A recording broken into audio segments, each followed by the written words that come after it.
Working on it. Okay, there we go. Now we're live. Now we're live. Hi,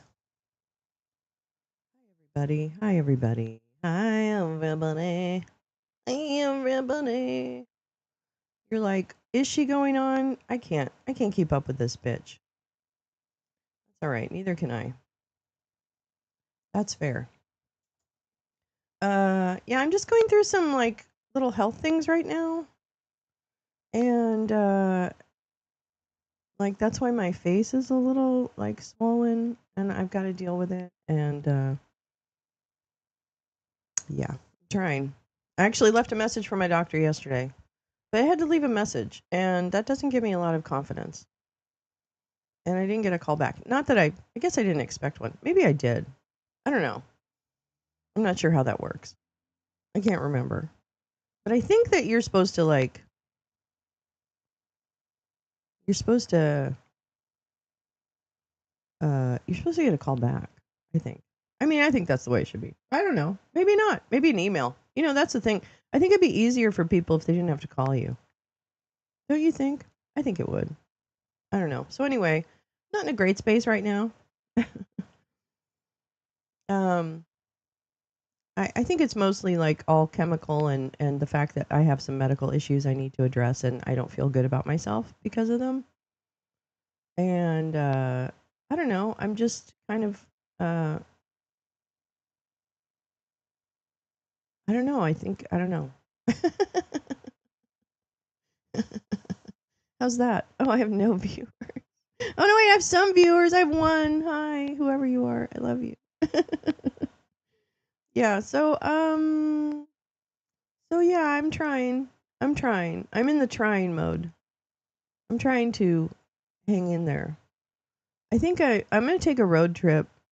I already rented the car because I want a car I can sleep in. And so I rented a car and I'm going on a road trip next week. So stay tuned for that. But I think I need a road trip. I think I need to get out of Los Angeles into nature. And so that's what I'm going to try and do. And I have a special event I need to go to. But I don't want to share too much about that because I don't want to I don't want to give away those details. But yeah, I'm going to take a road trip. I'm going to car camp. Hi, Easily. How are you? How's the family? How's the babies? How's the baby? Um, so yeah, I'm just doing my thing. Just doing my thing. Try to keep on keeping on. Uh, yeah. I don't know. I feel like good. Oh, good. I'm glad to hear that. I'm so glad to hear that. I love it when it's just doing good. I know there's always things. I know there's always things. So I appreciate that, but I'm happy to see that there isn't something worth mentioning that isn't good. So yeah, I'm just a nut trying to move your butt. That's what I really am. I'm just a nut trying to move your butt. And I don't know. I don't know. Yeah, so here I am. We've got some things to watch today. Uh and I have some things to read, obviously. And anyway, so yeah. Cleaning. Oh good. I'll happily be your background for cleaning, darling. I would be delighted. Da da da da da da da. All the stars are closer. All the stars are closer. Ooh. I guess I'm gonna go ahead and play this one thing about Real ID, making sure people know Real ID is coming, which I suppose most people that watch this show do. Um, yeah. So let me see.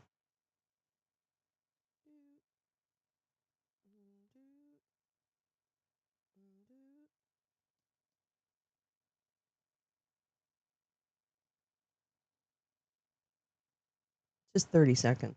The deadline to get your real ID is tomorrow, and in case you have yet to do it, here's what you need to know before you board your next flight. Your California license is considered a real ID if it has a bear with a star on the top right corner.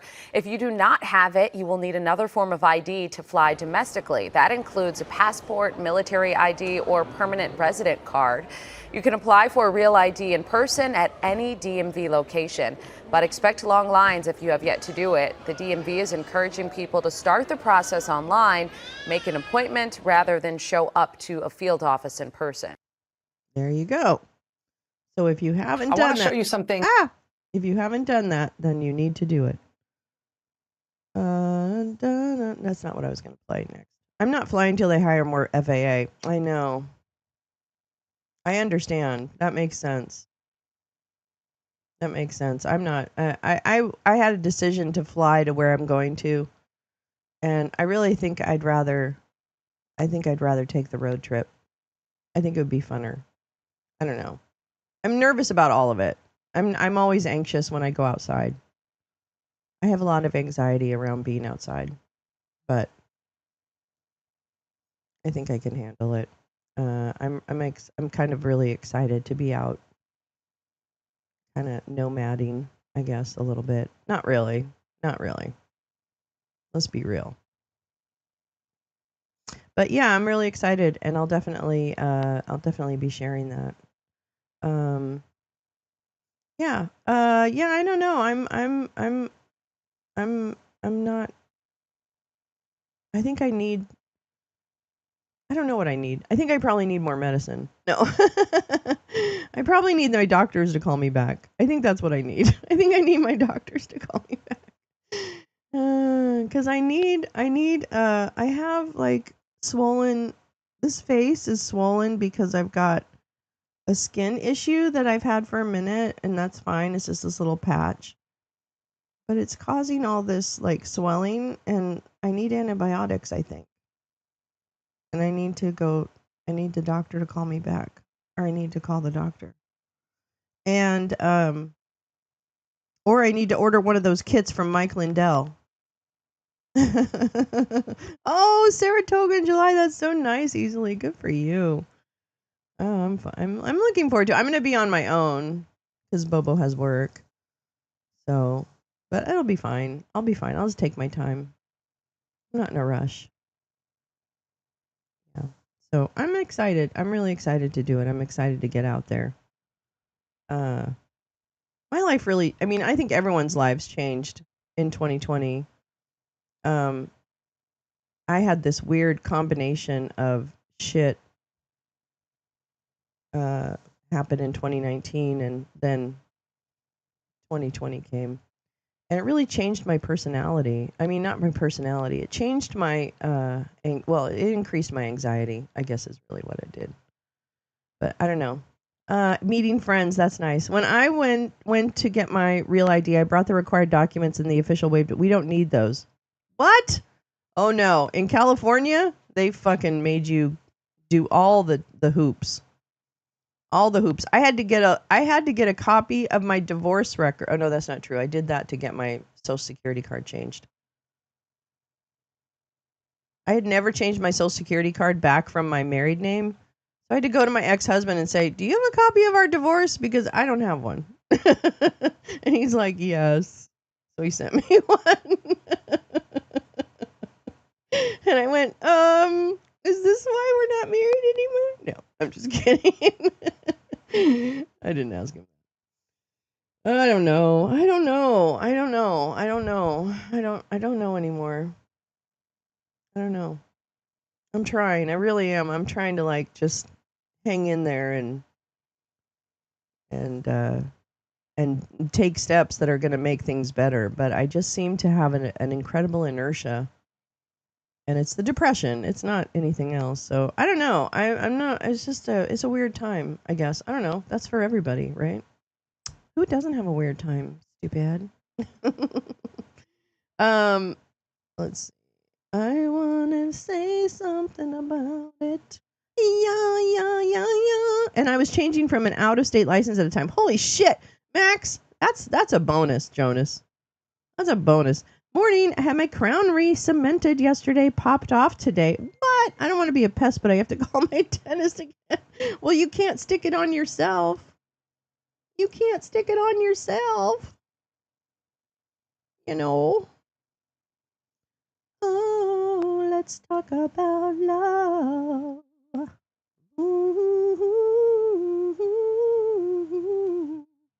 Oh, there's a rail thing this morning? I didn't think that was this morning. God, I can't stand the way the Congress moves shit around.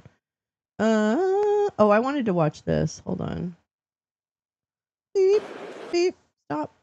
Stop, please. Super glue. I got an antidepressant when Trump was elected. Yeah, I can understand that.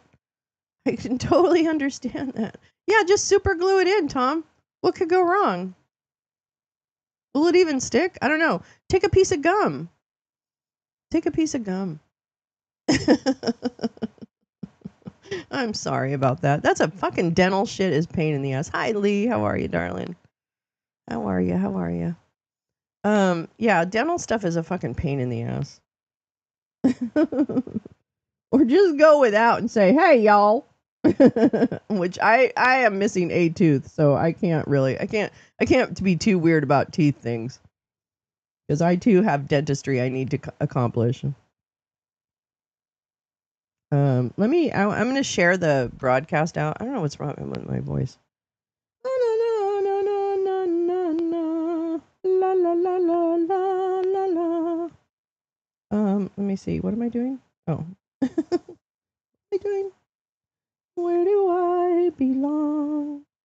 La la la la la la la la la. Share. Copy. Blue sky. Everyone's like, I don't know. Is she on? I don't know. Who knows? Who knows? Dental work is a total bummer. Lee, how are you doing, darling? I really, you can see now from being in the signal chat. I am woefully bad about keeping up with conversations. Hi, Lisa. I had a tooth pulled 2 weeks ago waiting to get stitches. What? Oh, babe. I hope it works out. I mean, I'm sure it will, but my goodness. We all are experiencing terrible dental issues. What the hell? And dental coverage in this country is terrible. All is well. Good. I'm so glad to hear that. I had so many root canals that didn't take because of lupus. Now my teeth are false to me. Oh my gosh. I'm telling you, our bodies can really fuck us over. Germany's Conservative leader Friedrich Speaking of Merz being on fucked Tuesday over. failed to gain the majority needed to become Chancellor. Oops. It marked an unexpected setback for his new coalition with the centre-left Social Democrats. In this first round of parliamentary votes, Merz needed 316 votes in the 630-seat Bundestag, but only secured 310. What? The lower house of parliament now has 14 days to elect either Merz or another candidate chancellor with an outright majority, and could attempt another vote on Tuesday. Merz's Conservatives won national elections in February with 28.5% of the vote, but the party needs at least one partner to form a majority government. Yeah, On we can Monday, talk they about signed Tina a Peters. What coalition deal happened? with the Social I'll look her Democrats, up. who won just 16.4%. It marked their worst result in German post-war history. Okay. Well, no, I We don't begin want to here in Germany, where Friedrich Merz has. Friedrich Merz. Friedrich Merz. Friedrich Merz. I love German. I took German in college too. Dumpy wants her out of jail. Well, you know, okay, let me tell you this, the drama, ha ha. Well, it's not really. I don't know anything, but let me tell you, okay? We knew this was coming, first of all. We did know this was coming. So, okay, so we're not surprised. We're not surprised, okay? We're not surprised. But it is hilarious to me that he let out all the J6ers and did all of this stuff, and that bitch is still sitting in a cell. Still. If I were her, I would be pissed. I would be fucking pissed. Like, I did this for you, dump shit. Right? Oh, state charges, yeah. Well, that doesn't matter anymore. Nothing matters. I mean, do we know this? We know this now, right? Nothing matters. Nothing matters. It doesn't matter if it's a state charge. He's going to figure out a way to strong arm the governor or something. They've been talking about Jared Polis too a little bit, right? Like they've talked about Jared Polis in weird ways on the MAGA waves. Like he's some kind of ally to them or something. So I am actually interested to see. I want to. Oh, JFK! It's so not. What a nice thing to say. Thank you, JFK. That's a lovely thing to say. Good morning. And don't let anyone steal your shine. Thank you. I appreciate that. It means a lot. Lisa's hanging in there, got caught up in the oil market manipulation info. Clump rumored to be moving forward with sanctions on Iranian oil targeting China. Heat up the trade war. Oh my God, I was watching something last night. I hope maybe I can find it. That was really interesting about that. And did you see my Discord? Oh, I also haven't checked on Discord. I'm really woefully behind. All right, wait. I wanted to check on one thing. What'd you guys say? Oh, Tina Peters. Tina Peters. Tina Peters. So if I was Tina Peters, I would be fucking pissed. I would be fucking pissed. Lee, is it a let me guess. Is it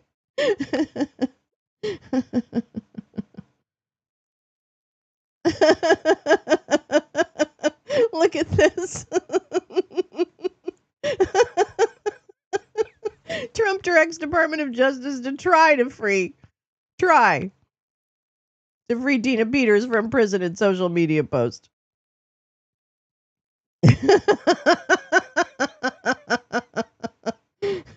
Oh, it's from CNBC, so we can't. Oh, shoot. I can show it. I think, well, if it's a show, I can't. Hi, Jane. How are you, darling? Good to see you. Sorry about how flaky I am. I'm not trying to be flaky. It's really like, I've got some stuff going on. I got to figure my shit out. All right. Let's see. Trump tries to, okay, so Trump directs just to try. I just think that's so funny because this bitch gave up everything for him, right? Like she gave up fucking everything.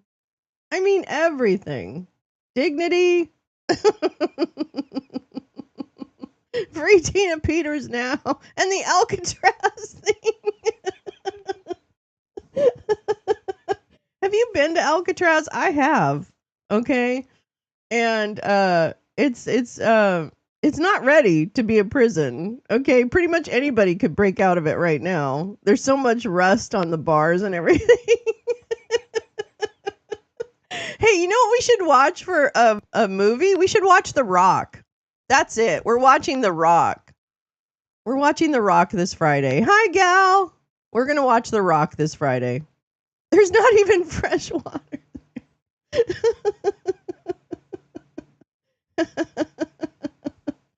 Yeah, there's nothing. Prove you are from the Bay Area. I have never been to Alcatraz. What? I was born and raised in the Bay Area and I went to Alcatraz. I think we went as a school on a school trip.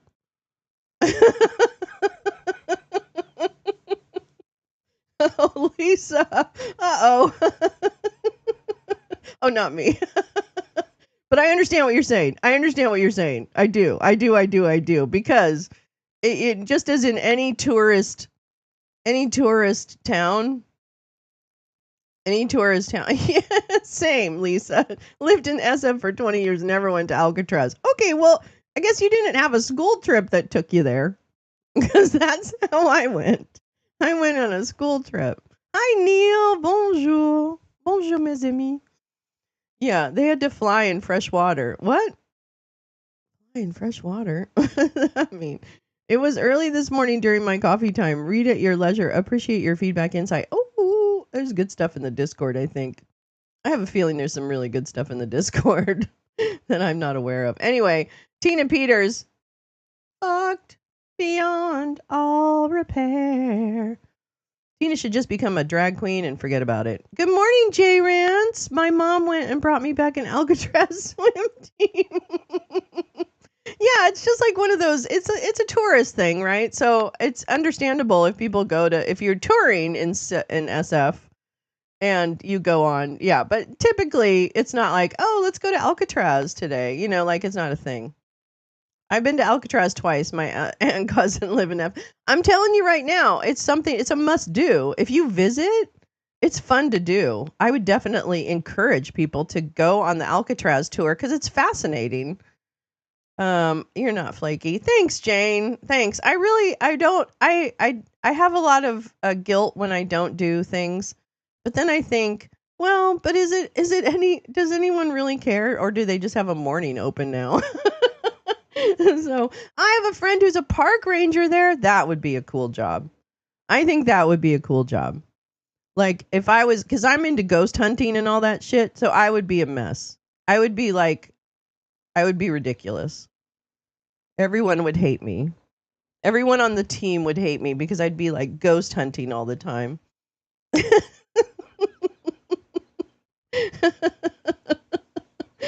All right, Dumpy escalated the federal attempt to upend Colorado's prosecution of former Mesa County Clerk Tina Peters. In a social media post, like every federal move, it's done first in a social media post. Yeah, I had to take a ferry to Tiburon for work. Alcatraz had to. That's true. If you're using, I used to use the ferry in Boston to get to my job for a while. And yeah, you're not really into like, oh, let's do boat rides and stuff. And well, of course, boating. I was very, let's see. CTV News Canada reported that the Alcatraz thing and said he's just distracting from bad press he's getting for tariffs. Oh my gosh, that's fantastic, Jane. That's fantastic media literacy. Oh my God. It is his standard operating procedure. I mean, here's the thing. I have something to say about this. So Lee, I will post from Constantine on Putty needing. Oh, Putin needs money. That's right. So, that is, and we all know that because we've watched and we've, evaluated and things like that. But it is just a distraction. And I was really thinking about that this weekend with all of the wild things that he says.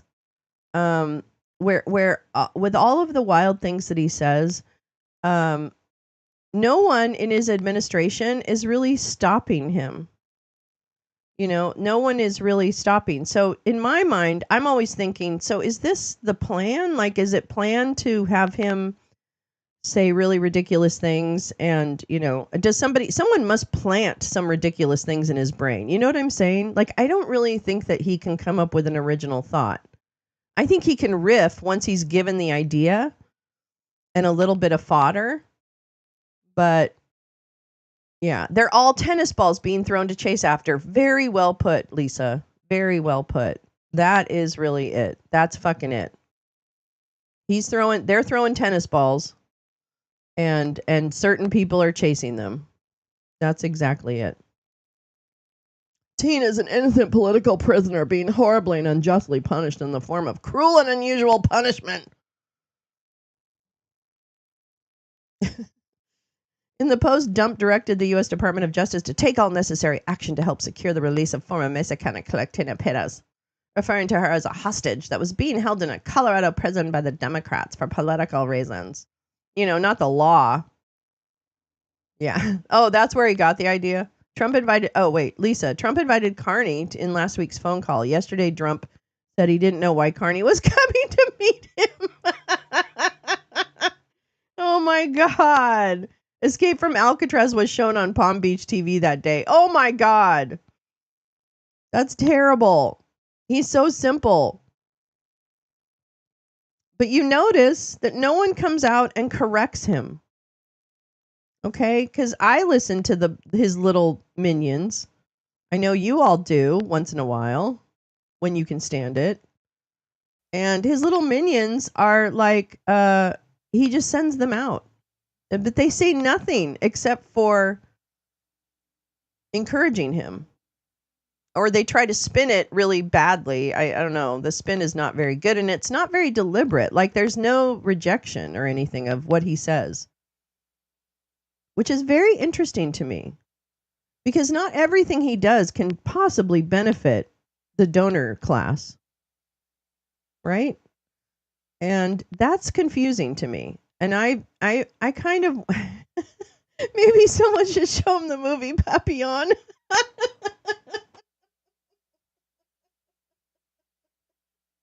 Oh, Haggard. I did not know he did the invite. Yes. Yeah, you watched the movie. Oh my God. Yes. In August, Peters was found guilty by a jury of Mesa County residents on 7 counts, including 4 felonies. J for genius. Lisa, you're on fire today. Lisa's on fire. She's got the comedy. If Tina Peters is freed, that would be absolutely devastating. She was caught dead to rights, convicted fairly, and the judge lucidly explained what she did and why she deserved such a stiff sentence. Yeah. You know, here's the thing, Neil. Here's the thing. Here's what's funny about that. What's funny about that is that I'm in a mood. Yes, Lisa. I like moody Lisa. Hell yeah. You're doing great. You are doing great. But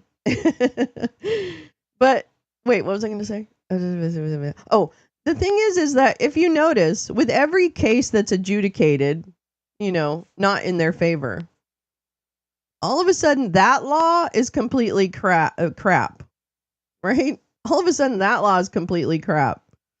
But the laws that help them do whatever they're doing are perfectly fine. I mean, like, this is crazy town. I don't know. This is like, I guess I'm just like overwhelmed by the crazy town. Hi, Paul J. How are you, darling? Good morning. I also went to Alcatraz on a school trip. Thank you. Hell yeah. Let's hear it for school trips to Alcatraz. I was fascinated. I was like, oh my God, this is the cell where, you know, whatever his name was, sat. Is he in here? I was all ghosty. I was all like, oh, there's got to be ghosts in here. I've been a nerd about ghosts for a long time. I'll be surprised. It'll be surpassed by something worse next week. Abso-fucking-lutely. Abso-fucking-lutely. Squirrel. Squirrel. It's true. My brother's house in Tiburon overlooks the water. Oh my God. And if you look down to the left, there's Alcatraz. I told him about the minute I heard about it, and he was like, no way this is going to happen. I mean, I'm going to tell you right now, okay? Listen, yeah, who's been, who hasn't, and who has the best reasons why? Jane. That's a good idea. Same Trump logic with the economy. The good parts of the economy are mine. He said that. Oh my God. Oh, I don't watch Shane and Ryan. I don't know who those are. What's the let me look it up. We have a thing. I got to get to our thing. Hold on. We got to get to a thing. This is going to be fascinating. Okay, this is a joint hearing between the Agriculture Committee and then something else. Financial Services. Watcher, BuzzFeed, Supernatural. Oh, wait, no, I do. No, I've seen all of those. No, wait, Paul, I know who you're talking about. Shane and Ryan. Oh my God, that's the best. I've watched those over and over again. They're so funny. Oh my God, Paul J. We gotta find that, or I'm gonna find that the link and send it to people. That's a really good show. It's a really good show. Really good. Trump hasn't been to Alcatraz as far as I know, but he should go there for a long, long time. It's just that the thing about it is, oh yes, thank you, Paul J. Solidarity. Yeah, I'd love their what was it? What's it called? Unexplained. Oh man, I'll find it. Hold on. I love those guys. They crack me the fuck up. I'm telling you, like the great comedy, fantastic comedy. Hold on, where's my thing? Okay, let me find them because they are really funny and people should watch them. You guys would like it if you like that kind of stuff. They also do true crime series too on it, and they're just fucking hilarious. Wait a minute, what's it called? Unexplained? No.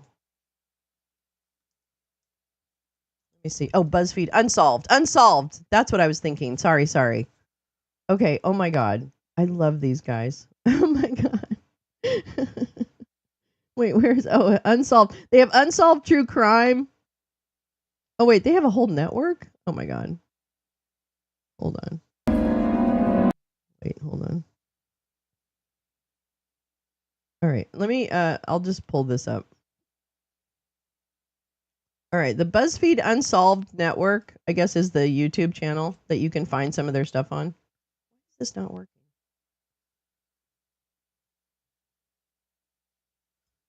So this is the BuzzFeed Unsolved Network. It's at the whole thing is at BuzzFeed Unsolved Network. That's the at for this one. Goat Man is my favorite video. Fucking their banter is such a fucking hoot.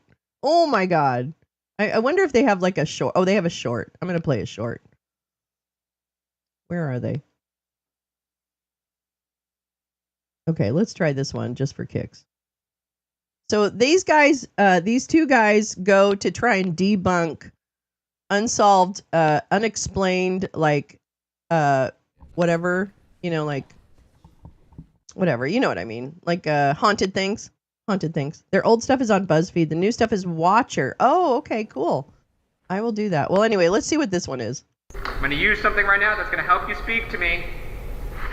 My name is Brian. What? Can you say my name back to me? Oh my god, I just heard Eliza. Oh my god. Eliza? Why do you sound like that? What? Swap me? Oh my god, I'm panicking. I do hear you. Oh my god, I just heard to hear me. I got the chills. How did you die? Camping? What? Say it again. How did you die? Fell off the chimney. Oh my god. Fell off the chimney. Did you hit a roof when you fell? He's been in there a while, huh? Why am I leaving? Is that what you just say? Because I'm scared, that's why. Sayonara, you had your chance. Turn off your radio. I almost had a panic attack. Did you? You are wet. I'm going to use something right now that's going to help. That's not their best. But yeah, one believer and one skeptic, and they are just... These recordings are... I wish you could He's going to use a spirit box. We've used it before, but basically, it's a box that scans through radio channels at a very fast rate. Wait, I wish they had like banter. I want banter between the two of them. Did you know that Oh my god. Okay. These anyway. ruins located in Baguio City are considered... Okay. All right, we gotta go to something serious. Damn it! But I'll send the location on that one. It is, you have to watch their series. I'm sorry, they're short. They're like 25 minutes long, and the banter is absolutely epic. And Ryan is so funny. Oh my god! And Shane is like dry humor kind of thing, and Ryan's just like, I love him. All right, this is a joint hearing we're going to listen to. This bullshit. But it's about crypto, digital assets. Kiss my digital assets. USB Terre Haute is where he should be. What's that? Oh, use prison? Pursuant to Yeah, the House agree. rules, this joint hearing requires unanimous consent, and I do not consent. Oop. You are recognized. May I ask the basis for the objection from the ranking member?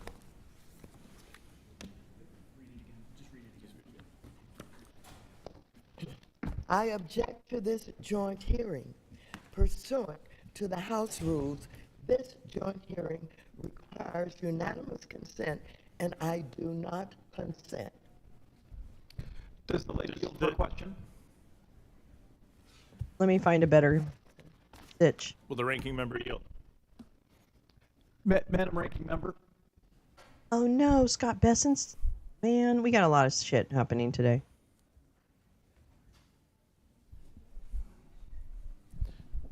Mr. Okay, Chairman, actually, we're going to switch it up. We're going to switch it up and go to Scott I'm Besson. particularly concerned about the Internal Revenue on. Service. which has been severely understaffed and underfunded for decades. This is Scott So far, the Bessent, Trump Treasury administration has forced Secretary. the IRS to cut as many as 11,443 employees, or over 11% of its staff. That includes 6,700 workers who were fired at the height of this most recent tax session. Now the administration is planning to reduce the IRS workforce, I understand, by another 40,000 jobs, or 40%. That includes up to half of the IRS enforcement staff. Additionally, Trump's 2026 budget cuts funding for the IRS by 20%. These actions at IRS, in my view, and every other government office, have bludgeoned morale, destroyed efficiency, and increased waste. Cutting back on IRS enforcement makes it easier for the wealthiest individuals and corporations to cheat on their taxes and get out of paying what they owe. That, of course, increases what others pay and explodes the deficit. As the president and congressional Republicans undermine the ability to enforce our existing tax code, they are also pursuing massive tax cuts for the wealthiest among us. Furthermore, DOJ operatives are rifling through IRS databases that contain Americans' sensitive information, including their financial history, Social Security numbers, immigration status, and more. The story is the same across the federal government. Americans are reeling from this uncertainty in their economy and in their government. They need answers. More than that, they need an adult in the room. That is the role I hope the Treasury Department plays, and Mr. Secretary, in particular, yourself. The economy and markets do not lie. We all depend on the Treasury Secretary to communicate clearly and transparently to the President, the Congress, the American people, and indeed the world. I've mentioned tariffs and the IRS, but I'm also eager to hear, Mr. Secretary, from you about our economic approach to the Russian-Ukraine war, especially in light of last week's mineral deal and recent questions about our sanctions regime on Russia.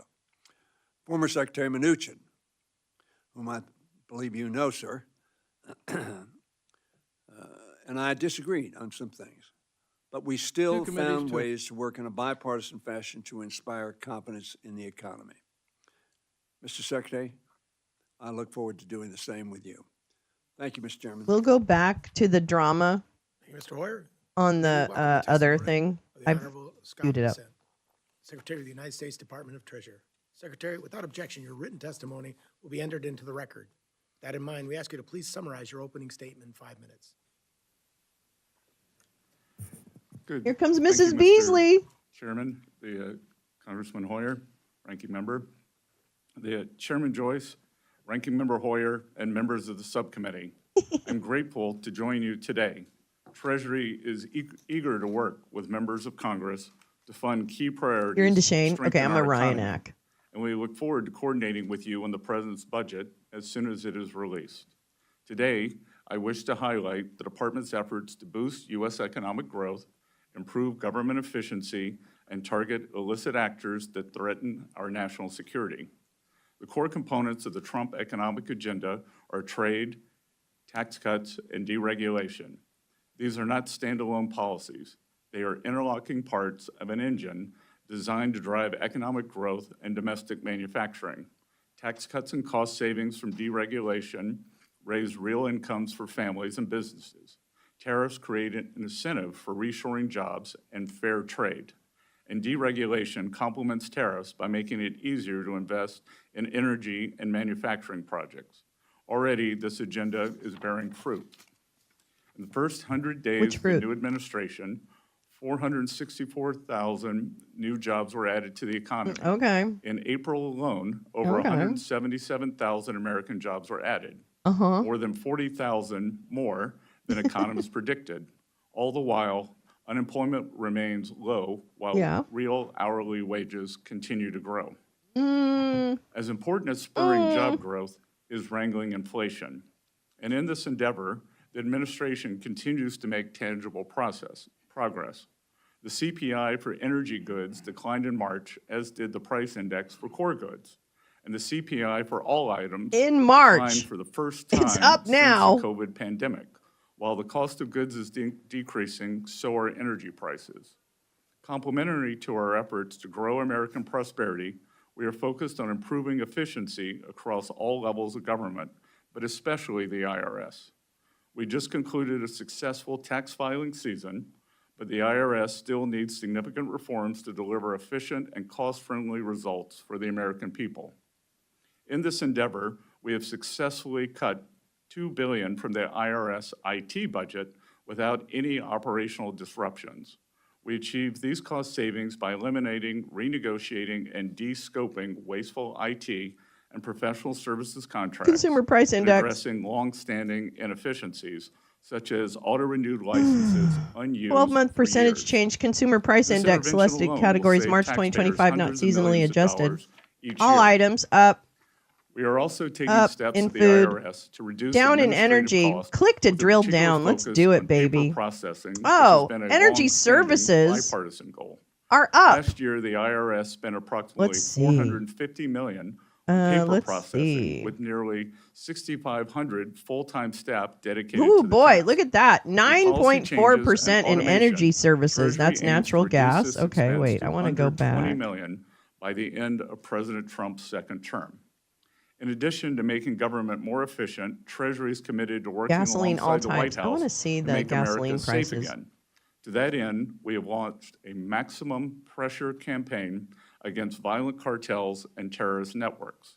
We have assessed tens of millions of dollars in civil penalties against organizations facilitating money laundering along the southern border, and by leveraging sanctions, we are choking off the financial lifelines of terrorists, criminals, and hackers from Mexico and Guatemala to China and Iran. In the first 100 days of the new administration, we have set the table for a robust economy that allows Main Street to grow.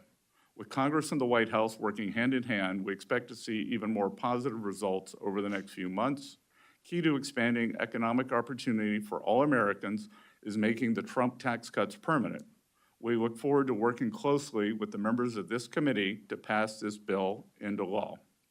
Together, we can build a stronger, safer, and more prosperous America. Thank you.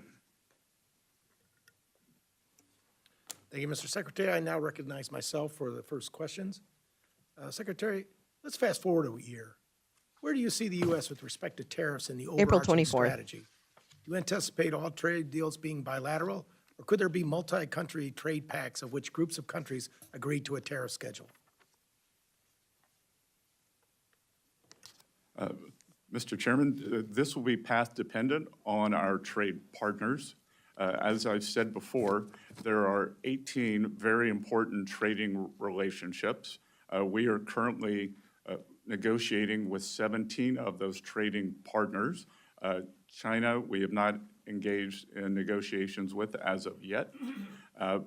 So I expect that we can see a substantial reduction in the tariffs that we are being charged, as well as non-tariff barriers, currency manipulation. Is that what you expect, Scott? Mrs. Beasley? Of both labor and that's what you expect? But what's going to happen, so that bitch? is proceeding very well. Many of our trading partners have approached us with very good offers. And yeah, I mean, we are in the everything, yeah. process of Prices are going to go up because drilling's going to go down. with the economy, you know, I would say that Hi. this is When a oil three-legged prices stool. drop, gas prices go Trade, up. Tax and deregulation. Trade was first. Those are inverse. This the House, according to Speaker Johnson, expects to move their portion of the bill over to the Senate on or about the Memorial Day, so we're looking forward to that.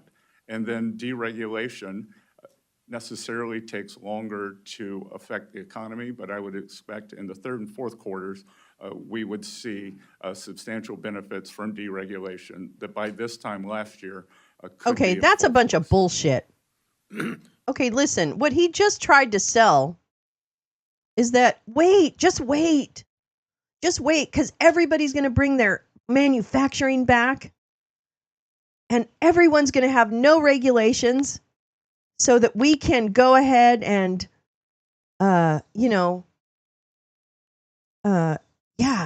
We can do that. We can unroll regulations in just 3 to 4 months. He'll be fine. This guy is fucking lying. Yeah, shouldn't Mrs. Beasley be in the meeting with Carney, or does he figure Trump and Vance can be rude to Carney on their own? Oh my God, are they showing that meeting? Everyone gets a puppy. Yes, Carla. Thank you, darling. Good morning. Hi, Jim. I'm glad to see they're pulling the lid off the Trump El Salvador scandal. Well, I mean, I hope so. I doubt Carney will take it too. I feel like Carney is just like, he's going to be calculated. Don't get me wrong. And I don't blame him for any calculations, but he's not going to be a Keir Starmer. All right. I don't want to have like a fucking Keir Starmer on my hands. All right. So come on, Carney. Don't pull a Keir. Okay. Yeah. He doesn't have a poker face. Shout out to Claudia Sheinbaum. Yes. The president of Mexico. I love you. And I'm sorry that you have to deal with such a fucking jerk who like constantly refers to how beautiful you are, which is absolutely a fucking, that's not he doesn't mean it like a compliment. Okay. We know this. We've been here before. She is kicking it. She is doing it.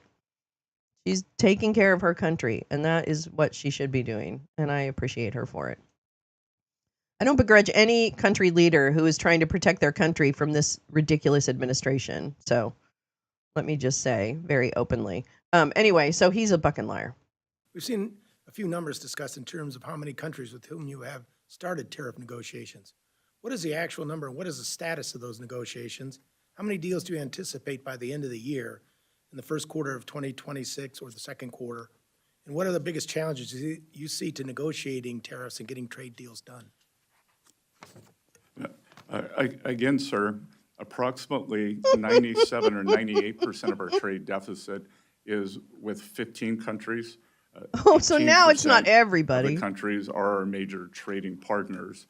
And I would be surprised that if we don't have more than 80 or 90% of those wrapped up by the end of the year. What? And, that may be much sooner.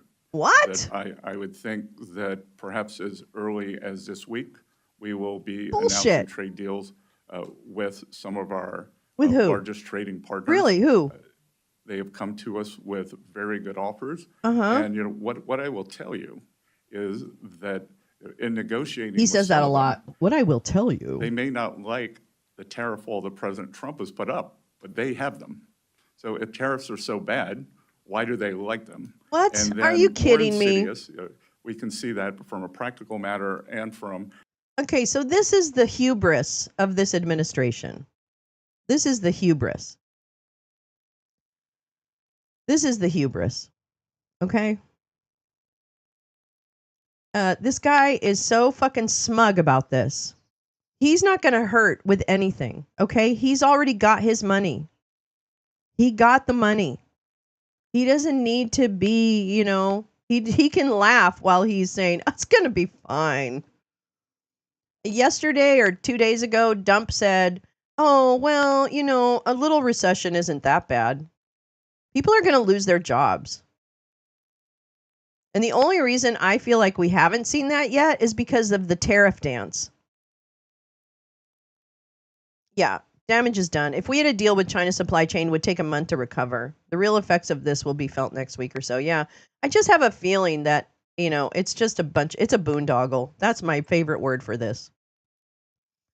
Agreed, Lolo. That's why it angered me so when so many U.S. pundits crapped on Trudeau for going to Mar-a-Lago after Trump announced tariffs on Canada. JT had to step up to fight. Yeah, I understand.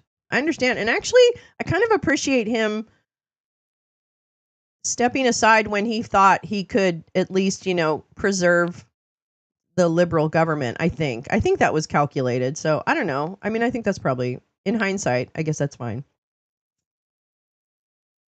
Anyway, back to this dolt. Back to the head dolt. Boo! Boo! All the pre-tariff containers have arrived. Now it gets interesting. See, that is what I was wondering, Tom. I was wondering about that.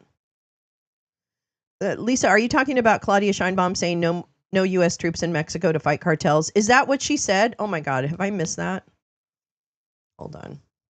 All right, I'll play him. Academic research are the non-tariff barriers.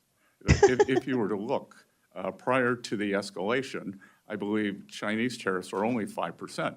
So clearly there's something else going on if they're accumulating these gigantic surpluses.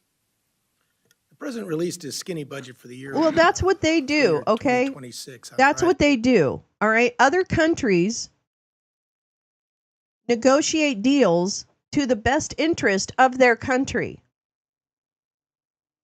And that's what this administration is trying to sell you. They're trying to sell you that that's somehow a bad thing. When in fact, it just is what it is. Yeah, exactly. And it is because of it's because of the trade relationship. It's because of all of that. Okay? So this is a manufactured problem. She's developing trade routes to bypass Panama Canal. Fantastic. Good for her. Fuck yeah. Fuck yeah. I think that's why JT did it at the time, not just hindsight, and it worked. Yeah, I actually think I think you're right, Jane. And I was doubtful too. You know, I'm like, oh, is this the right time? Everything's so like whatever. People are so fucking weird. But of course, they know the political landscape up there better. So, yeah. I understand. I mean, it makes sense. Yeah, and here's the, like people are just going to figure out how to trade around us. And yeah, we'll figure in. And the other thing, I want to hear about Vietnam, okay? I want to hear about Vietnam. I want to hear about Vietnam, who was so anxious to come and negotiate a trade deal with us. What's going on? What's the holdup? I thought that was a slam dunk. And we get a lot of stuff from Vietnam. So what's the deal? I have a feeling that Vietnam said, no, we're not going to agree to police the Chinese ships that are coming through our ports and offloading. We're not going to do that because that's a you problem. That's what Vietnam is probably saying to us. That's a you problem. That's not a us problem. We're fine. We have no problem with Chinese ships. You are the one that has a problem with Chinese ships. You know what I mean? So I feel like, I don't know, but I feel like that could be like a major holdup. Because I have a feeling that there's a close relationship between China and Vietnam in terms of shipping and other, trade routes and stuff. A lot of stuff comes, I guess, I don't know, but that's, something to think about. I don't know. I feel like countries are able to, like I would appreciate a country that said, no, we're doing something for our folks. And yeah, and negotiation is fine. There's no problem with a negotiation. Absolutely none. Renegotiating trade deals is a great idea, but it's methodical. It's not this, boogeyman coming out and farting something stupid on a plane, and then the whole market upends. That's not leadership. Creating chaos is not leadership. That's it. Not one time in my 35 years of professional life, and at least 30 of those in a management capacity of some sort, not once has causing chaos been a strategy. Not once. Yeah, cheap labor, no labor or environmental laws, child and slave labor, but USA executives knew this. Yeah, exactly. Exactly. I mean, those deals were made because they would have cheap labor and because they got something. Like, come on. Come on. Anyway, sorry, I keep interrupting these assholes. Budget calls for approximately $2.5 billion cut to the IRS. As you know, Congress has been pulling back money from the IRS over the last several years, somewhere in the range of about $41.7 billion. Some may ask, what's left to cut from the IRS? Equipment and stuff like that, Lisa. That actually hits home. Well, Mr. Chairman, the IRS is 30 years behind. Bobo and I had a conversation about that yesterday. On an IT modernization project where perhaps up to $50 billion of taxpayer money has been wasted. We are right-sizing that. I can explain that a little bit. Substantial decrease in the IRS budget. Yeah, Mark does have that energy, and he's been on the international stage. We have had a large number of employees take the option for early retirement. Aren't you worried about a brain drain, sir? And again, Aren't you worried about a brain let's drain? look at the numbers. Is that not the issue? We are just taking the IRS. You just back don't to want where it. You don't want was, enforcement. Before the IRA bill substantially bloated the personnel and the infrastructure. You're such a Now fucking dick. recognize Ranking Member Fuck Hoyer off, for any questions Scott. he may have. Mr. Chairman, let me ask you a broader question, Mr. Secretary, at the outset. The President has been talking about recession and the acceptance of a recession in the short term. Do you believe we're in a recession now? Congressman, I believe in data, and there is nothing in the data that shows that we are in a recession. As a matter of fact, the jobs report has surprised to Listen, the upside. bitch, you know what's coming, you stupid shit. The job report, of course, less than the average for the Biden administration. Stenny, don't do that. Go for the data. Go for the data. But the GDP went down this first quarter of the Trump administration.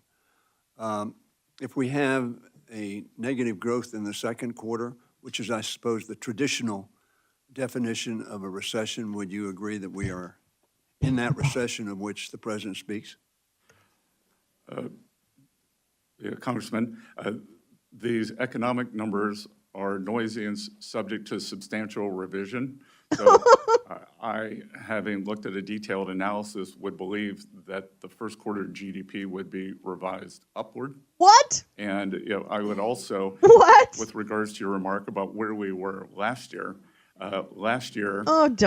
were spending don't do the tit for tat. Nobody gives a shit. We had a 6.7% fiscal deficit, the largest we've ever had during peacetime or non-recessionary times. It's post-COVID, shithead. The easy thing to do would be to keep spending, to keep the economy running on an unsustainable path. Yeah, I know. He's his own SNL character. Let me remark, because you mentioned this, I think, in our meeting. We had a spending problem. Not a revenue Burgundy. problem. I want to talk about the revenue problem.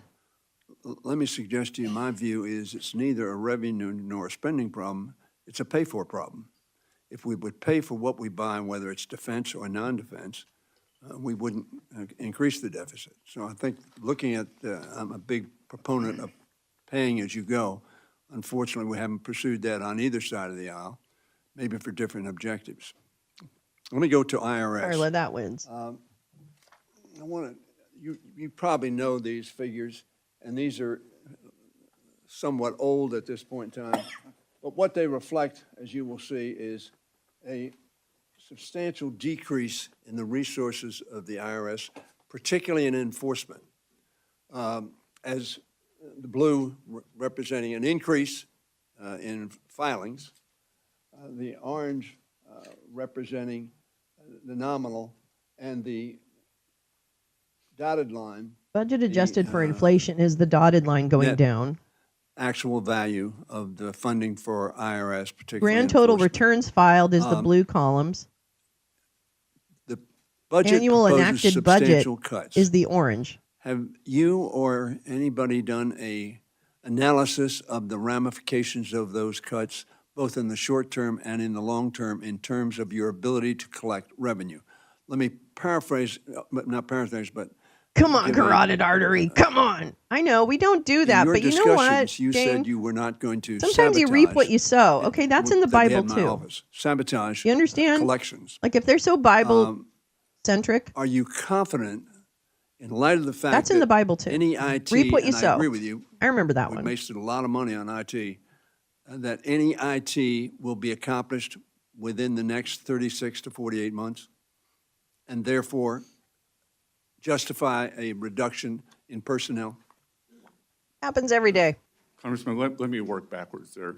So I am confident that we will make substantial progress in the IT and right size. If wishes were horses, beggars would ride. The collection system, as I've repeatedly said, my priorities are collections. Believe me, Paul, we all have the dreams. Service. Okay, come on now. And again, the We just substantial also increase understand the surveillance. in the enforcement group, there is nothing that shows historically that by bringing in unseasoned the collections agents that results in more collections or high-end collections.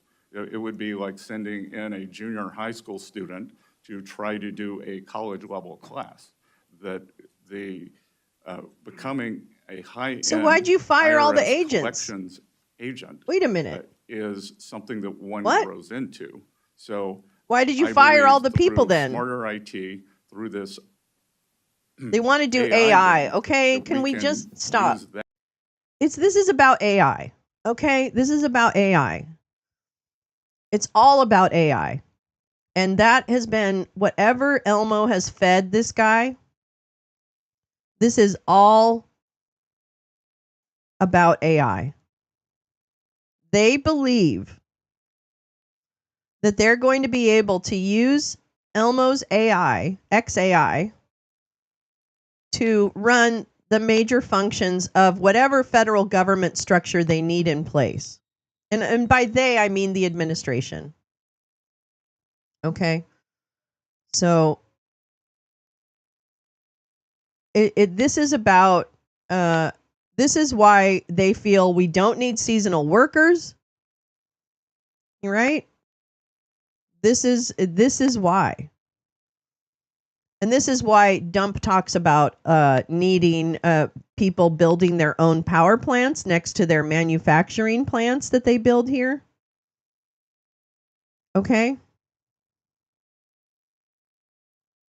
This is about energy, natural resources, minerals, wealth, creation of wealth, a creation of a serfdom where that's why the eugenics piece is so important, because it really doesn't, if you're not a productive, you notice that Elmo, all these guys talk about being productive.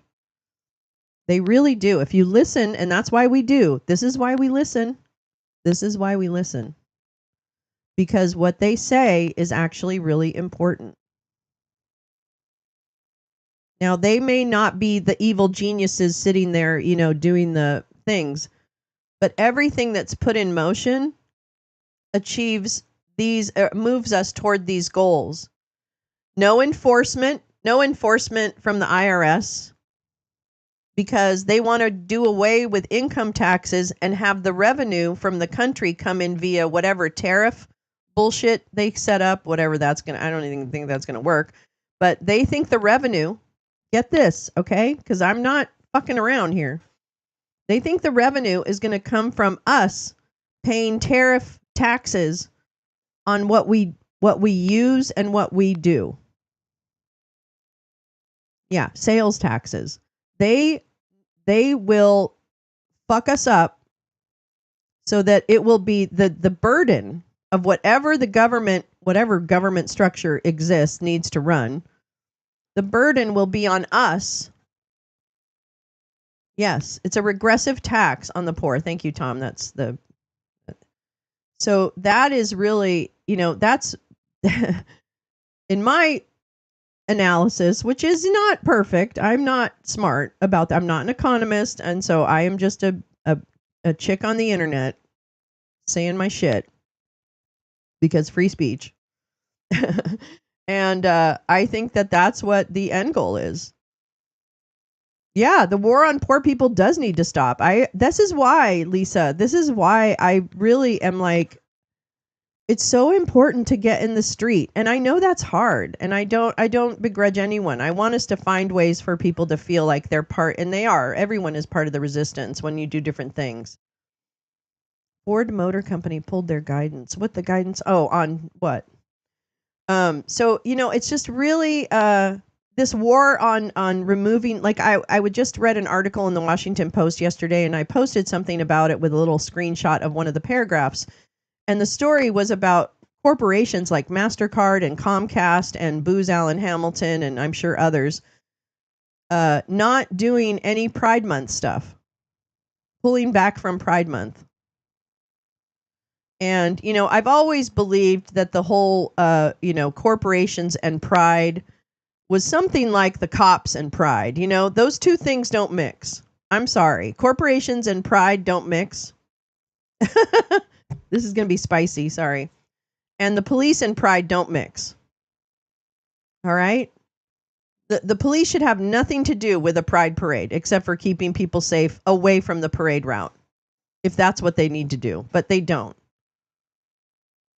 There's no way pigs should be part of pride. That's it. The other thing, yes, Lisa, the corporations have only been about chasing money.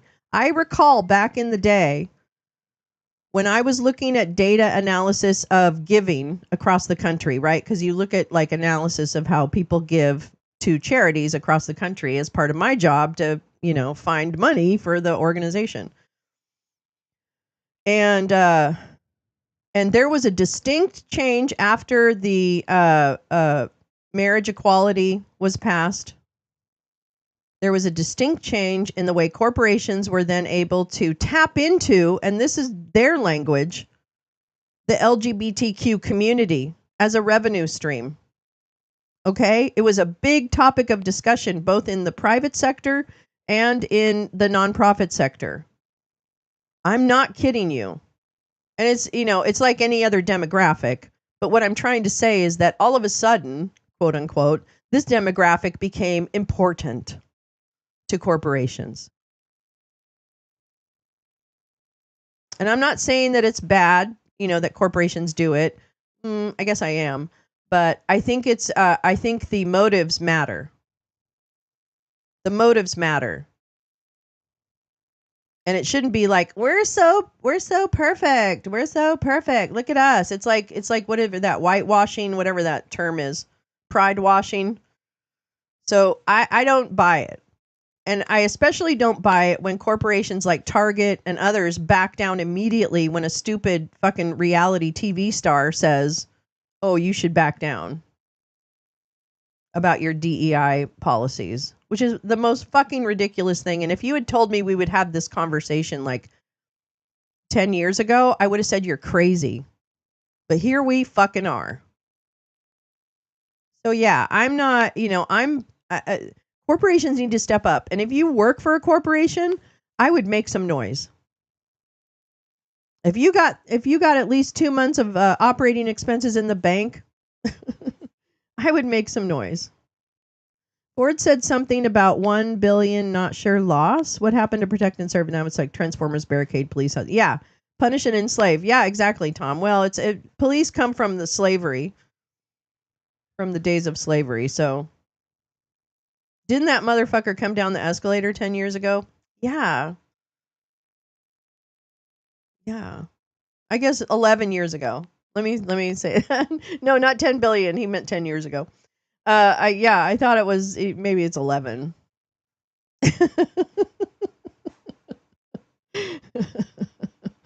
Ford's having trouble. Oh dear. Oh dear. What shall we do? Okay, let's go back to Mrs. Beasley. That to enhance collections. And you know, I would expect that collections would continue to be very robust as they were this year. Chair now recognizes the gentleman from Arkansas, Mr. Womack, for any questions he has. Thank you, Mr. Chairman. And thank you, Mr. Secretary, for your service and for being here today in front of my colleagues. I'm going to ask a question that I'm sure you've never been asked before, but I'll give it a try here. When is X date? Congressman, we are, as I said earlier, we still take in a large amount of the paper returns. So every Friday, I get a summary, and if you can believe it, as you know, tax day was April 15th. We are still tallying that. So that we will share with Congress when we believe we are approximating that date. So that will be forthcoming. But I will tell you, just as an outfielder running for a fly ball, we are on the warning track. And when you're on the warning track, it means the wall's not far away. So it's not today. may not be next week, but it is fast approaching. Here's the thing about X date. Debt ceiling needs to be raised in advance of X The date. United States government will never default. That we will raise the debt ceiling, and Treasury will not use any gimmicks. We will make sure that the debt ceiling is raised. You have already answered a couple of questions about the president's budget, and I'm going to ask maybe a little differently.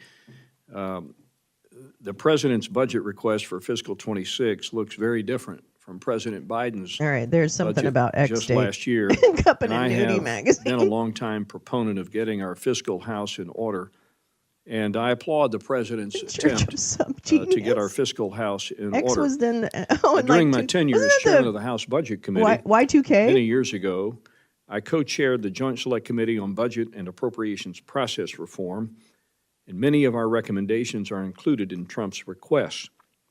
It's no secret we're heading toward a big and needed change within the federal bureaucracy. That said, Okay, have you read Stephen his Mirren's budget thing? request for the Treasury is $11.5 billion, compared to FY25 enacted at 14.2. Now that's a 19% decrease.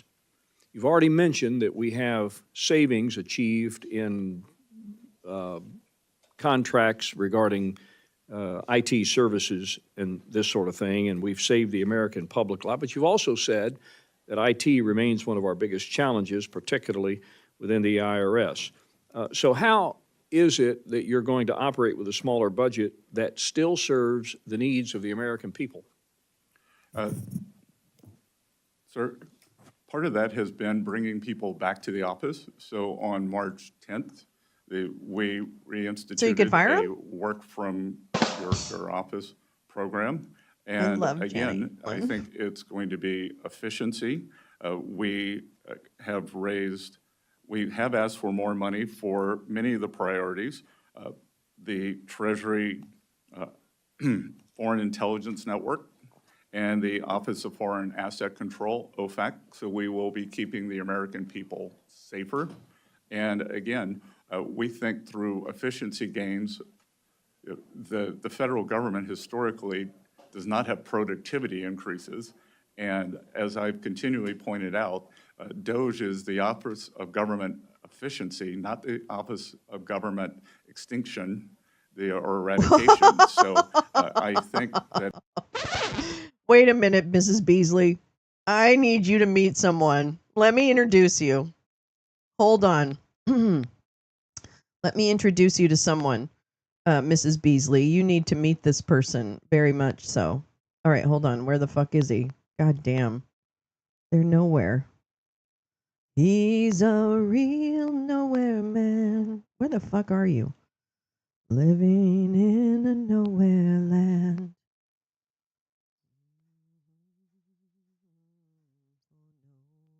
Buddy.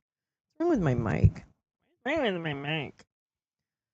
Where are you? Where are you? Curtis, where are you? Somebody wants to meet you. Hold on. Where are you? Because he really wants to meet you. I have too many things in this.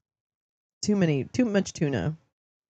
There's too much tuna in this. All right, hold on. Where the fuck are you? Am I like passing you by? I guess I did. I don't know. Hold on. Okay, well, anyway. Mrs. Beasley, you should meet Curtis Yarvin. I don't know where he is right now. He's somewhere. But anyway, hey, did anyone see Trump is stupid post? I didn't. I haven't been on social media in the last, a little bit, but only to post one or two things. I haven't read. I haven't scrolled. Sometimes I feel like I get into information overload, and maybe that's why I shut down. I don't know. There's a lot going on, but whatever. Anyway, yeah, she is brave. I really appreciate her energy. I appreciate her bravery. I appreciate her intellect. I appreciate everything about her. Her charisma, her riz. She's got the riz. All right, hold on. I got to get back to Beasley. And then I'm looking for something else. What am I looking for?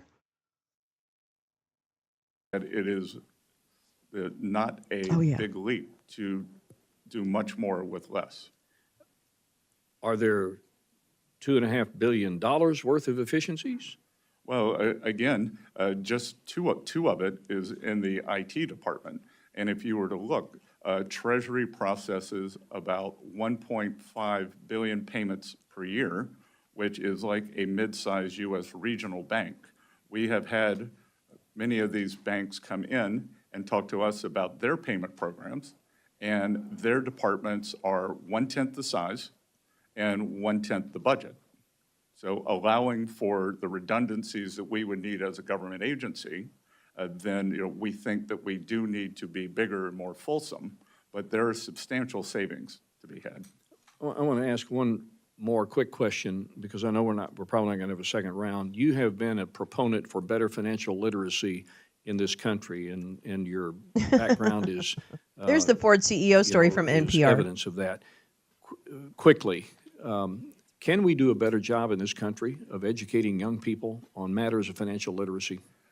So any increase that we do would be a better job. We just hosted Financial You Literacy just Month eliminated at the Department of Treasury. Education. I only had Okay, do you 2 months to understand? get ready for it. I can. Do you tell that understand? every April, we're going to do more and more. Do But you? the key to financial independence is financial literacy, making good choices, and not. I don't think it comes from more regulation. I think it comes from more financial education. Thank you very much. The chair now recognizes the gentleman from Wisconsin, Mr. Pocan, for 5 minutes.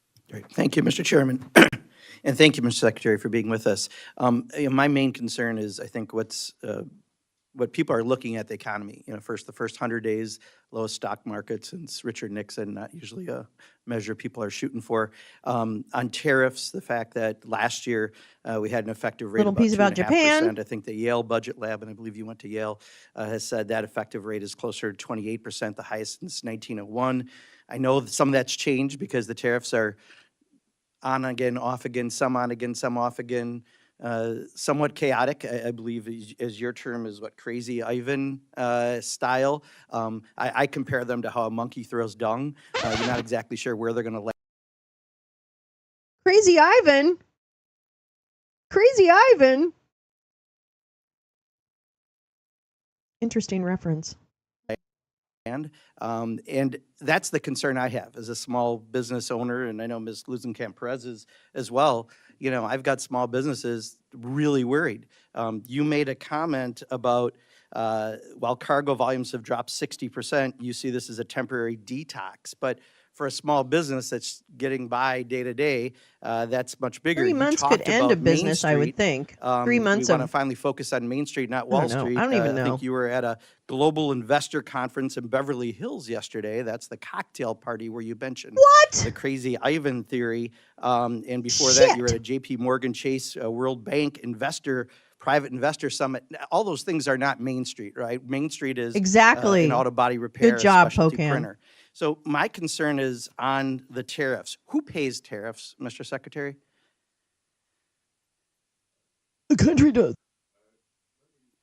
No. Answer the questions I asked, please. I only have 5 minutes. Who pays tariffs? Sorry, well. Who pays tariffs? Sorry, Mr. Secretary, please. Excuse me. The question is very simply, who pays tariffs, Mr. Chairman? The- I'd like him to answer that question. Well, He wants to answer other questions. Well, Congressman, if the exporters, they dislike tariffs so much, why wouldn't they? If I think what you're trying to get me to say. Did you remember the question? I'm not sure you did. Who pays tariffs? It's a very complicated question. Reclaiming my time. People pay tariffs, right? Reclaiming my time, Mr. Secretary. Reclaiming my time, Mr. Secretary. Reclaiming my time. You clearly aren't going to answer it. I'm not going to waste my time having you go, I like Mr. that. Secretary, Someone should Chairman, I screenshot asked that. reclaiming my time. Tariffs. Mr. Chairman. And I asked to Just reclaim my kidding. time. Lots Did of I not? blinking. He's very nervous. No, I said He knows this is reclaiming a my time shit. because he's clearly not answering. He knows this is So- all wrong. Yeah, so as a small business owner, and unfortunately I'd like that time back since you failed to recognize me for 30 seconds. So I just recently from one of my suppliers got the tariff surcharge on things. And in addition to the tariff surcharge, guess what else got raised? American-made walnut plaques. That has nothing to do with tariffs, but companies take advantage and do that. That's so right. Now we are getting the screwed data. right and left because of the indiscriminate use of tariffs. That's the reality for Main Street. Crazy When you go off to Ivan Beverly Hills takes a for bunch of private investor shrooms and goes to conferences and talk about concerts. crazy Ivan that was theories, fun. We had such a answer good that. time. What Oh is my the God. crazy Ivan theory of tariffs that you mentioned at the summit? Well, first of all, sir, I've had meetings with more than 50 small lenders. So I want to clarify that. I would also say that in game theory, strategic uncertainty, of which you seem to like the name Crazy Ivan. Well, it's your words, correct? Didn't you use Crazy Ivan at the? Well, you've used it 5 times, and that's the question. I am saying the strategic uncertainty is part of negotiations. That should we say, here's what we'll accept. Please take this. Okay, I've got your answer. Thank you. I'm going to reclaim my time Wow, again. that was for such a small stupid business, answer. We don't have that luxury. Game When theory. the ports are empty in California and we can't get goods and people are stocking up for Christmas goods, Crazy Ivan is great for. Please don't take this offense. Crazy really rich Ivan is a people like friend of you, mine but and for friend of people Oomp's like me, and it's probably not, Max right? and That's others. what makes small businesses fail. Comes That's from what makes Convoy people days, lose and their we went to jobs. 11 Rockets That's what concert makes the stock market a couple of years tank. ago. So I'll ask Or a one year- more no, time. a couple of years ago. Who pays tariffs? Sir, the history would show that it is a complicated mix of who pays the tariffs over various times. So that's exactly the problem. If your answer, and you are a very educated person, you have a very impressive bio, cannot answer the question who pays tariffs because you won't answer that, and you say it's a complicated issue. It's not complicated. Consumers pay Trump's tariff tax. That's the reality. And I'll yield back, Mr. Chairman, but I do think next time if I ask to yield back, I would appreciate having my time yelled back. Chair now recognizes the gentle lady from Iowa, Ms. Hinson. Thank you, Mr. Chairman. Good morning, Mr. Secretary. Thank you so much for taking the time to come and answer our questions. I appreciate what the Trump administration is doing to try to level the playing field for American consumers and restore and our crashing economy it in to the where it needs to process. be. So I really appreciate the work that you were doing to make that happen, Mr. Secretary. And I certainly, as an appropriator, recognize the importance of making sure that every tax dollar is spent appropriately, and I appreciate your opening comments as such. So with that, the GAO estimates the federal government loses between $233 and $521 billion annually to fraud. Those are alarming numbers, hard-earned tax dollars just wasted. President Trump has certainly acknowledged the absurdity of this level of waste, and he signed Executive Order 14249 to protect America's bank account against waste, fraud, and abuse. And I was proud to support this effort by introducing a piece of legislation to codify that, the Protecting American Taxpayers from Wasteful Spending Act. One of the provisions of this EO is directed at your department, the Department of Treasury, to establish pre-certification and pre-award procedures across the federal government to prevent fraud and improper payments. So can you define for the committee today what an improper payment is? What the fuck is that? Of what you're seeing and why these procedures were not already in place before, Mr. Secretary. Well, it's a bit mystifying why they weren't in place. And yeah, that's it. what we are has it. seeing is that there was a very complacent upper level of management in many departments across the entire government.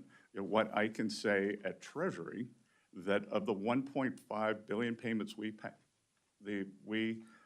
send out every year, they're required to have something called a TAS, a Treasury account symbol. We discovered that more than one third of those payments did not have a TAS number. So as the Appropriations Committee, you should be shocked by that because yeah, well, okay, then what you do is do a thoughtful reorganization of the workflow. So there was no accountability.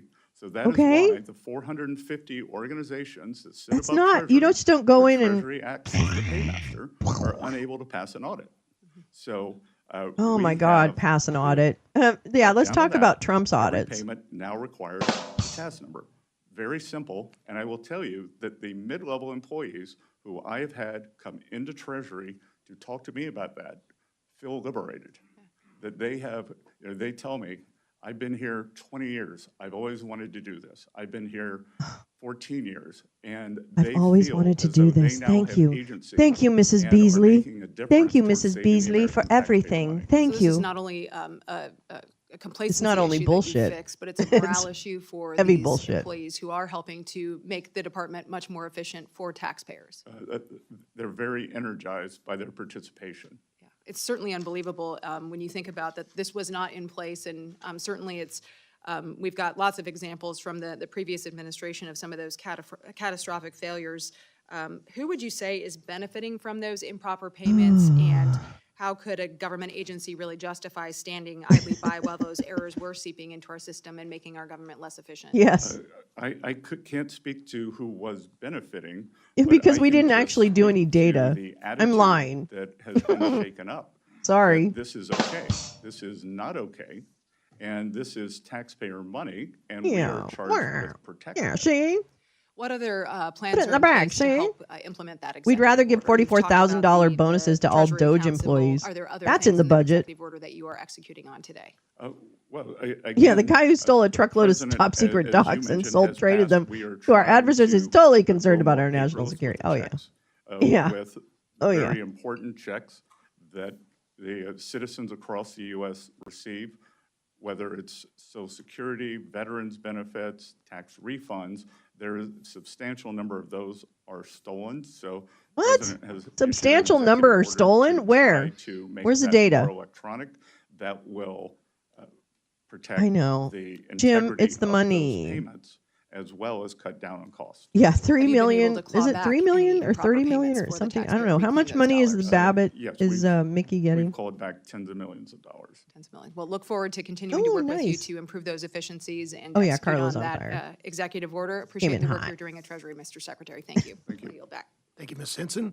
Chair Thank now you for that. recognizes the lady from- Fluff up, gentle Miss lady from Hinson. Washington, Thank you for the Mrs. blowjob. Kemp Thank you. Thank you, Chair. Wipe your mouth. And thank you, I'm just kidding. Secretary. Sorry. for Ooh, being gross. here. Sorry. So I ran an auto repair shop before. Let him coming here, have it. And I know that people who are turning wrenches, who are filing an earned income tax credit or tax return, they're about 4 times more likely to be audited. And I'm wondering if you could talk to me about what the plan is for ensuring that regardless of what Were they divorced, though? income strata you're in, your probability of being audited is equitable. I think it's her suit. Well, the I think it's Congresswoman, I think Mickey's that suit. was one of the problems with I could be increasing wrong. the enforcement. There was nothing to say that there would have been more enforcement at any distributional level.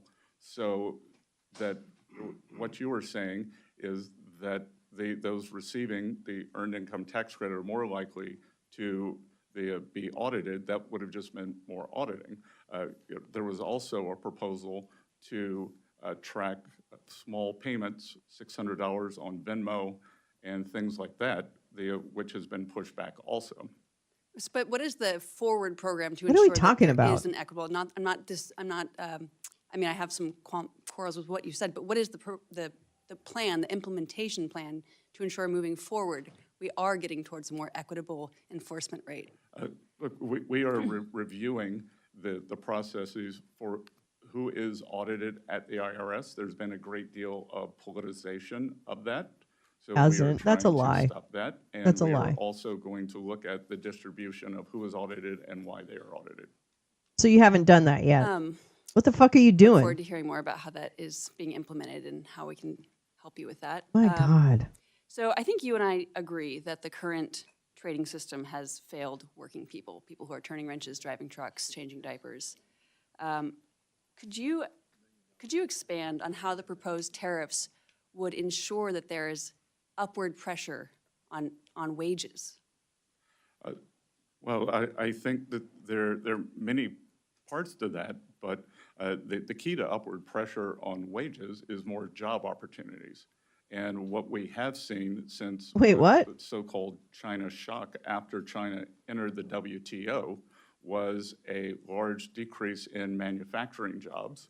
And studies have shown When did that China enter that workers in World Trade manufacturing Organization? jobs have more potential for large-scale wage increases than service workers do. So moving more workers from service work to manufacturing, they should do that. And the administration is also trying to bring down the cost for working families. I agree, right? If you are trying to earn a living as a barber, you have to move to a city to earn a high wage. But if you're in a rural community where there's a factory job, you can own land, you can own your home.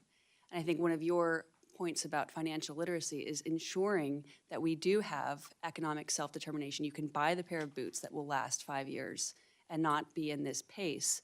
But there's a lot of work to do here, building real wealth and not the nominal kind of, I'm not really here to be a defender of the stock market. Most of the people I know don't trade stocks in my community. You know, it's a question of being able to own land, having that capital access to start your own business, and frankly, some of the antitrust work to ensure there's a level playing field for small businesses like mine. I'm hearing from constituents who have questions about their tax returns and are having trouble getting a real person on the line to speak to. What can we do? What is your plan for decreasing wait times, for having somebody be able to actually talk to a human being when they call the IRS? Well, again, this goes back to my three priorities: collection, privacy, and customer service. So we are moving money into customer service at the IRS. And you know, it's almost unimaginable that the phone banks had. Okay, I'm going to stop bullshit Besant here. So this is the Bureau of Labor Statistics. The Bureau of Labor Statistics. Yeah, no, he's not really Barry Bostwick. He's like Walmart Barry Bostwick. He's behind the Walmart Barry Bostwick. He's the dumpster version. Anyway, so this is the Bureau of Labor Statistics, which is one of my favorite websites. I don't know about you. That's how I spend my time. And this financial porn tells you what the manufacturing jobs as a share, employment hours and earnings from the current employment survey, all employees, thousands, manufacturing, seasonally adjusted. Is it seasonally adjusted? So you can see this is 2002 because China entered the WTO in December of 2001. Yeah, Dollar General Barry Bostwick. That's the best. Yeah, that's it, Oren. You win. All right. So 2002 is really where I start. And you can see the share of manufacturing jobs. So yeah, okay. Then 2020, fucked it up. And then we're getting back, all that kind of shit. Anyway, so I just found that interesting. Is that really true? Oh, actually, I can go back further. Hold on. Let me go back further. Let me go back to 1985. Now, show me that. So yeah, I guess 2001 is really the drop off. But it started kind of going down. Like if you go way back, it started going down like pretty significantly. Like this is from 1966. And then this is 2002. Yeah, definitely. All right, so that's a drop off. I just want to make sure he didn't fucking lie. I don't like liars. All right, Beasley, continue. The same number of operators 24/7, 365 days a year. So if one of your constituents called on Christmas Eve, they'd probably get through because there were so many idle phones.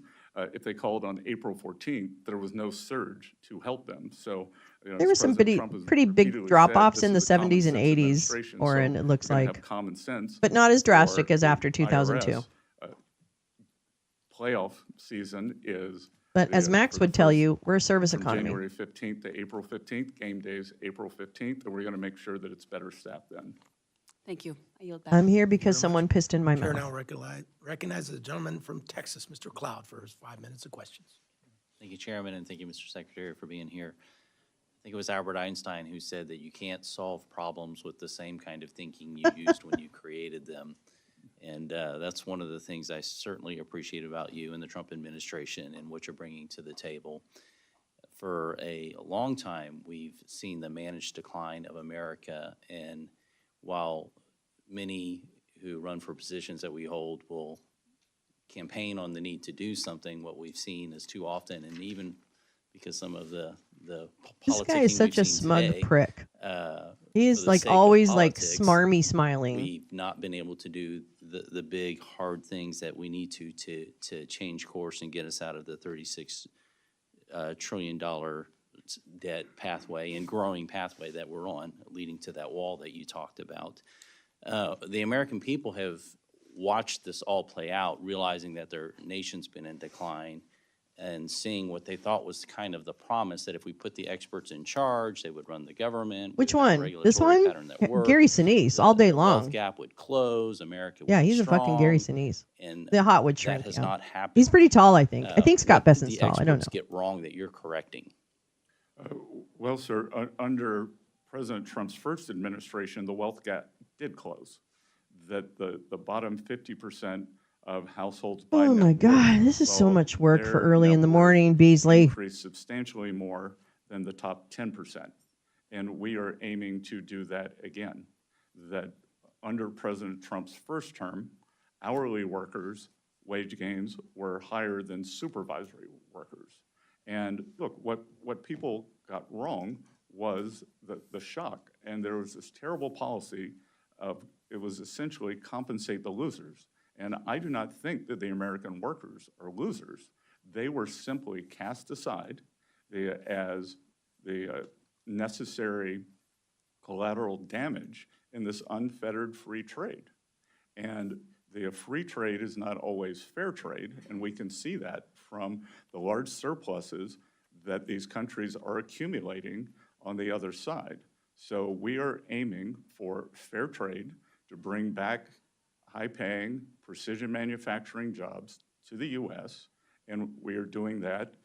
We're using tariffs, but we were also using the substantial deregulation, energy dominance, so we want to continue to make the U.S. an even more attractive location for manufacturing. It's interesting you talk about manufacturing. I think it was in 2008, the intelligence community put out a report. I talk about it a lot because they said the greatest transition of wealth, power, and influence is happening right now. And this was some years ago.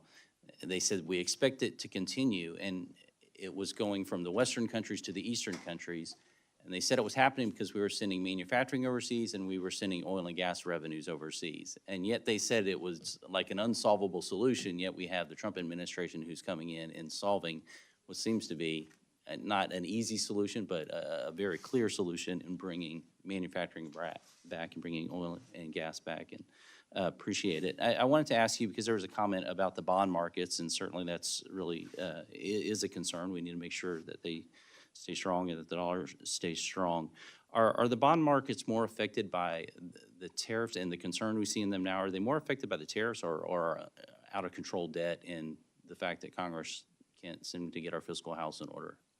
Well, you know, I will tell you that the large stock of government debt is why I'm sitting here now, as opposed to back in the private sector. I became so alarmed by what was going on under the previous administration, this deficit that we had, highest ever, that when we weren't at war or weren't in a recession, and it's unsustainable. And I thought it was deeply cynical, and if we'd done it, if we'd continued it, then we would have gone into a malaise where we couldn't grow ourselves out. We would have probably been forced into looking more like a European-style economy, very high government spending, lack of innovation, and lack of mobility.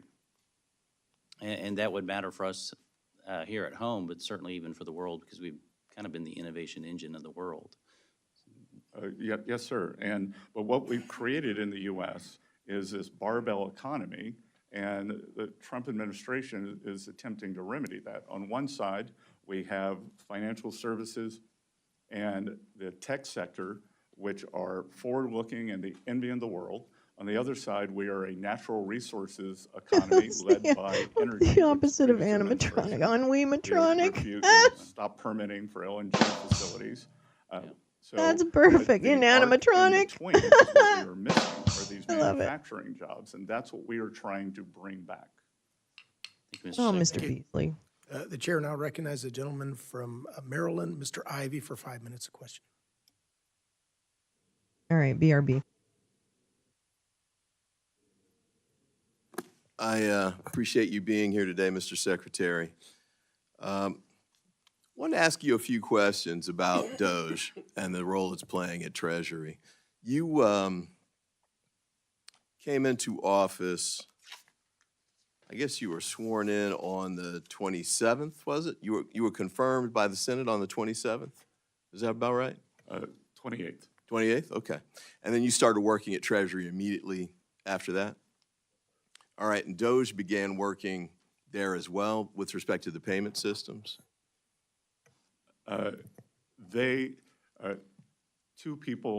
Two individuals from Doge who were actually Treasury employees were on site. Okay. And I believe you were approached by the highest ranking career official at Treasury, David Lebrick. Am I pronouncing his name correctly? I believe it's Lebrick. Lebrick, okay. What was the nature of that conversation? I assume this was about the Doge issue, but tell me briefly what that conversation was about. Well, that conversation was about a discussion of the payment system. And when I go back to what I didn't know, I think I walked in the office around 3 p.m. and I think he and I were having a conversation at 4:30, and I got to ask for the short version. No. But I will tell you. Beasley that Matronic, Jane, Jane, you win. That's a good one. That it was people like this individual who were hitting send on the payments. So, I've come to find out that he's part of the Okay, I problem. apologize. I'll have to get that What? later from you. Yep. What Feel the free to fuck send was in that? What I substance missed? of the discussion in a letter. But I guess what I was going to ask was, you just mentioned there were two people who were working with respect to Doge at the time.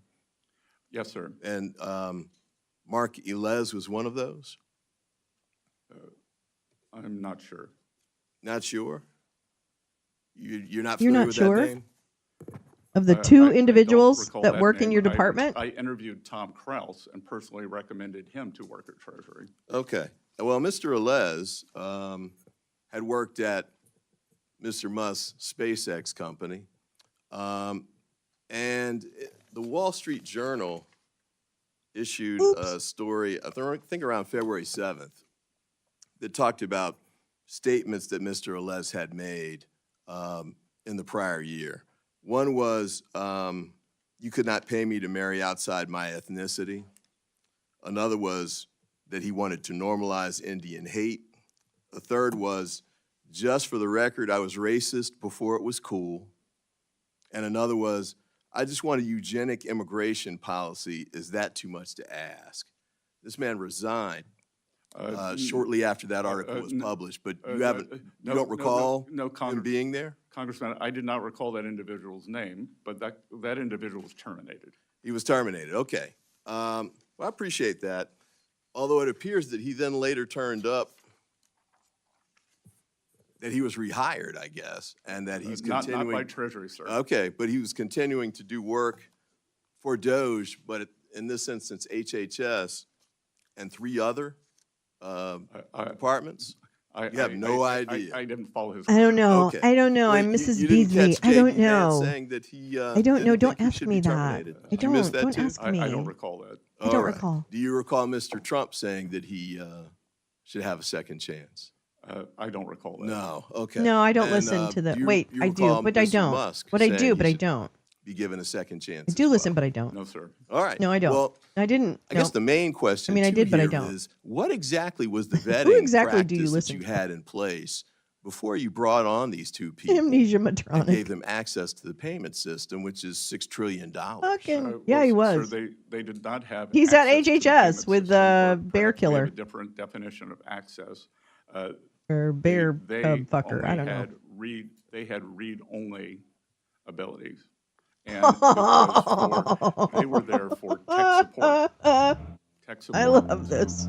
Look at the payment system, the ERP system. I know, but you just have to like see the any tape where she private pissed in my mouth. Is this an individual that you would have brought on even in that capacity if you'd known that he'd made these statements prior to him becoming part of that team? Congressman, that I think it's very difficult to monitor everyone's social media. That's not what I asked. Oh, If you knew that he had made these okay. statements, Okay. would you have brought him on in the capacity that he had at the Department of Treasury? I think the Office of Personnel Management would have flagged that. You would, But they didn't. But they didn't. Sir, again. But they didn't. I'm not going to. But they didn't. The chair now I recognizes. can only the speak for gentleman my from New York, own Mr. Lolo, Mrs. for his Beasley, comment. please. Thank you, Mr. Chairman. Good morning, Mr. Secretary. Good to be with you this morning, sir. I'd like to use my time to talk about taxes and trade. Great. As head of Treasury, you advise the president on taxes and trade, sir?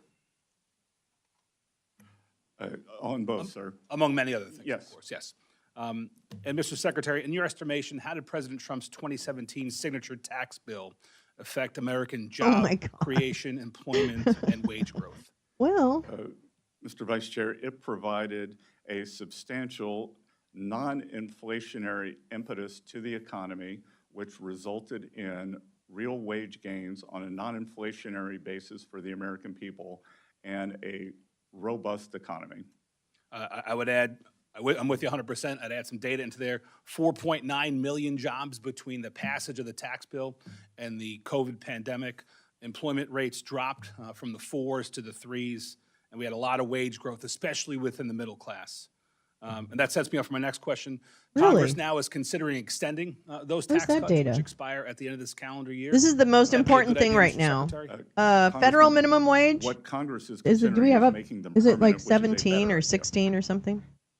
Considering a lot on that tax bill. We're also considering. You guys are all on fire today. But nevertheless, on the greater bill, public polling suggests that you're right, and that 8 of 10 Americans agree that extending those tax cuts are a good idea, recognizing that they help grow wages, they help lower employment, and help personal wealth. All right. It is literally. I want to use okay, the remainder of literally. my time to talk about trade policy, Mr. Secretary. Literally. Is it true that America's trade deficit is about $1.2 trillion? Yeah, Thurston was charming. Approximately, That's yes, true. sir. Actually, And Team with Thurston. China, Mr. Secretary, about $300 He's a behind the billion. Walmart Thurston, Hal. Yes, and I believe it may have increased slightly. Yeah. And Mr. Secretary, what impact is China's exploitation of child Wait a labor minute. No, and near slave wait a minute. Wait a fucking minute. He just said. Wait a minute. Wait, what did he just say? Let me just go back. Considering a lot on that tax bill. We're also considering SALT, which I think is an awesome idea as well. But nevertheless, on the greater bill, public polling suggests. Okay. The tax bill will basically, this is why the tariffs were such a gamble, because if he doesn't get the tax bill to enable corporate tax rates to go down and for them to 100% expense his their reshoring of manufacturing, 100% expensed. They can write off 100% of what the costs are to reshore manufacturing. Between that and the maybe eliminating a corporate tax rate or saying it's going to go to 15 or whatever it's going to go to, something very low, that is what the tax bill is going to cut. It's not just a straight up thing. And it includes all the other crap because remember, it's one big, beautiful bill. And it includes a lot of other crap of codifying the damage that has been done by this administration. Mr. Lolo Soprano. Hey, how you doing? How you doing, Lolo? How you doing today? How you doing, Manny? I don't know what his name is. But the old conservative mantra is thrown out the window. Oh, yeah. No, there's no, this is so not the whatever Republican Party we thought existed. This is so far gone from that. This is brazen attempts to lower accountability, lower taxes on the wealthy, and just go crazy with the rape of our environment in the name of manufacturing. You don't have to catch up. You're always caught up. That's what I want to say to everybody. You're always caught up. Don't worry about whatever happened in the past. Be in the present. No, I'm just kidding. And the Republican Party we thought existed never really did. You're right, Carla. And I feel like such a fool for not even being more angry about what both Democrats and Republicans were doing to protect corporations. Right? I mean, we were always angry about it. I'm not saying I wasn't aware altogether. But clearly, we didn't demand enough. We didn't demand enough oversight. We didn't think about the ground game of getting Democrats in local races, right? Like we didn't, well, and I'm not saying it's our job necessarily, Carla, but we had to, if you are interested in really truly helping individuals, then you really do have to, create policies and things that are designed to really, and things that would shock us, right? It was the elected Dems' job. You're absolutely right. I definitely think that. I just feel like there wasn't enough of like, and I blame the DNC. I blame a lot of people. I think there's plenty of blame, but I think what my criticism is more around is why I feel like I look at myself and go, why didn't I demand more accountability for, pushing back on corporations and allowing cheap throwaway items to become our lives and, to support things like Amazon. And I know we all kind of tried to fight it in our own ways, but I don't know. I just feel like, wow, clearly the tide of the Republicans being able to manipulate this all along through both a local presence and a media ecosystem, right? Very important, I think, that they really created a media vacuum that was huge, if you think about it. I mean, it's huge. They created a media vacuum. And then what else did I say? They did something else. Ah, fuck. I can't remember. Damn, it was really good.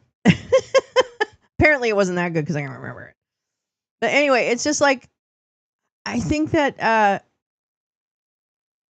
I think that, and I think Democrats are complicit in protecting through lobbyists and other things. We didn't do enough to stop lobbying. We didn't do enough with Citizens United. Oh my God, we just watched that documentary last week. That was so good about that time. Or 2 weeks ago. I can't remember. Very good. I don't know. I mean, I get it. We really I don't know. Anyway, yeah. So that's my speech. Okay. What did I miss? Gnomes in a So hearing? you're right, and that 8 of 10 Americans. Okay, we're going to skip ahead. I don't really care. With Republicans throughout my career, which is now in its 45th year. I want to do that some more because I think that's the best interest of the country. I believe you're one of those who has a shot at keeping us on a somewhat even keel.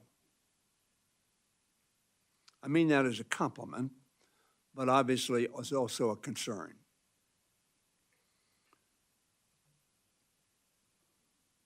When you say, and I want to reiterate this, that we have a spending problem, and I retort to you, no, what we have is a paying for problem. If I make $1 million, I can spend $999,000 less taxes. But if I make $500,000 and I spend $1 million, that is a paying problem because I don't pay for it and I accumulate debt. That's how debt goes. Now, I was here in the Reagan administration some period of time ago. We were told that the tax cuts that were passed in 1981 were going to pay for themselves. They did not. It perhaps will surprise you, maybe you know this figure. The largest increase in the national debt was under Ronald Reagan, the only president who had a triple-digit, 189% increase in the national debt during the course of his term. It might also surprise you that Clinton is the only one who was 30% or lower since Ronald Reagan. Clinton is the only one who balanced. Beasley knows this. Beasley knows this. Now, one of the reasons we they did all so know is it because we had bipartisan objectives. The Republicans wanted to cut taxes, which is their mantra, and we wanted to invest, as we call it, as opposed to spending, in children's education and people's health care, in safety, et cetera, et cetera. If we continue this logic that we have a spending problem and discount taxes as spending, when we did the tax increase under in 2017, you may recall, the Republicans gave themselves a $1.5 trillion headroom. The reason it was limited to that is because the senator from Tennessee wouldn't go higher than that. So in other words, a $1.5 trillion unpaid for headroom to give a tax cut. That is spending because you're cutting prices while increasing costs. That's what causes deficits. Some of my Republican friends, I'm a strong supporter of national defense, but I do not delude myself that raising $150 billion in national defense Oh no, creep all the way. Don't cost taxes. We don't have. It might have been in the $150 '60s, but not now. To either cut taxes with or to spend money with. So we borrow. And when my friend talks about... I like Steny giving him a lesson on economics. We all know if you spend more than you get, you go into debt. And that's what we do as a country on Oh, hell yeah, we did. sides of the aisle. And we need people like yourself to be honest with those with whom you work. Tim, which company? And honest with the Congress of the United States in terms of the ramifications of the actions. I know you are a strong supporter of permanent increase. You're not a strong supporter of paying for it. And you can cut all of non-defense discretionary spending, and you won't get there. And this game that Mr. Musk has played, he had no sense of the ramifications of the actions he's taken. He knew how to do it. He was prepared. As one article in the Atlantic Journal said, the blitzkrieg, which our speaker calls flooding the zone, been pretty effective at that, just trying to watch where the ball is and see if you can respond. But, Mr. Secretary, I have a lot of questions. I'm going to send them to you, ask them to you, and would like to take some time with you on that. I have great respect for your background and your abilities. And I am really praying that you will bring a voice of reason and rationality to our deliberations. My time is over, and I appreciate the chairman's forbearance. But this is serious business. Very serious business. And I agree with you. A $37 trillion debt is not sustainable. And we all have to do it, but we have to do it together. That's the only way it will get done. Thank you, Mr. Chairman. Thank you. Do you have a response, Mr. Secretary? Congressman, thank you for that. And I would note that while President Reagan substantially increased the defense budget, the Clinton administration was able to capitalize on the peace dividend. But as you said, the defense budget dropped dramatically post the fall of the Iron Curtain, which contributed to the fiscal soundness. And through, as you said, through bipartisanship, working with Speaker Gingrich, they worked together. So I would hope that we could do that again. Which, by the way, cost Gingrich's job. The right wing of his party was incensed that he did that. And what it did was had a rational policy because both sides participated. So, yeah, don't fuck with Steny, okay? He's not. There's no sundowning on Steny. He's coming in hot quite often. And look, there are ramifications here. And you're not talking about any current senators from Tennessee. He's left. No, I know. Yeah, okay. Senator Corker. Make sure we had the right Tennessean. Senator Corker. Yes. Yes. Is my neighbor. Uh-huh. So, and I look forward to inviting a bipartisan solution. Thank you, sir. And with that, our time is concluded. I'd like to thank you, Secretary Besson, for being here today. All I really right. believe some members Thank as- you, Mrs. Beasley. Okay, I'm digging deep on that prison story, Jim. Hold on. I'm digging on that because I found the one where the guy is building one in Newark, and I'm trying to chase down the CEO Group, I guess Inc. is the owner of these prisons that got a contract, but that was in February. So I'm not sure what yesterday, but I'm looking forward to that. Hi, Anita. How are you, darling? Good morning. Yeah. Not one, just 50. Yeah. Now that is a doll I'd be okay with. One, not 50. Can you believe that?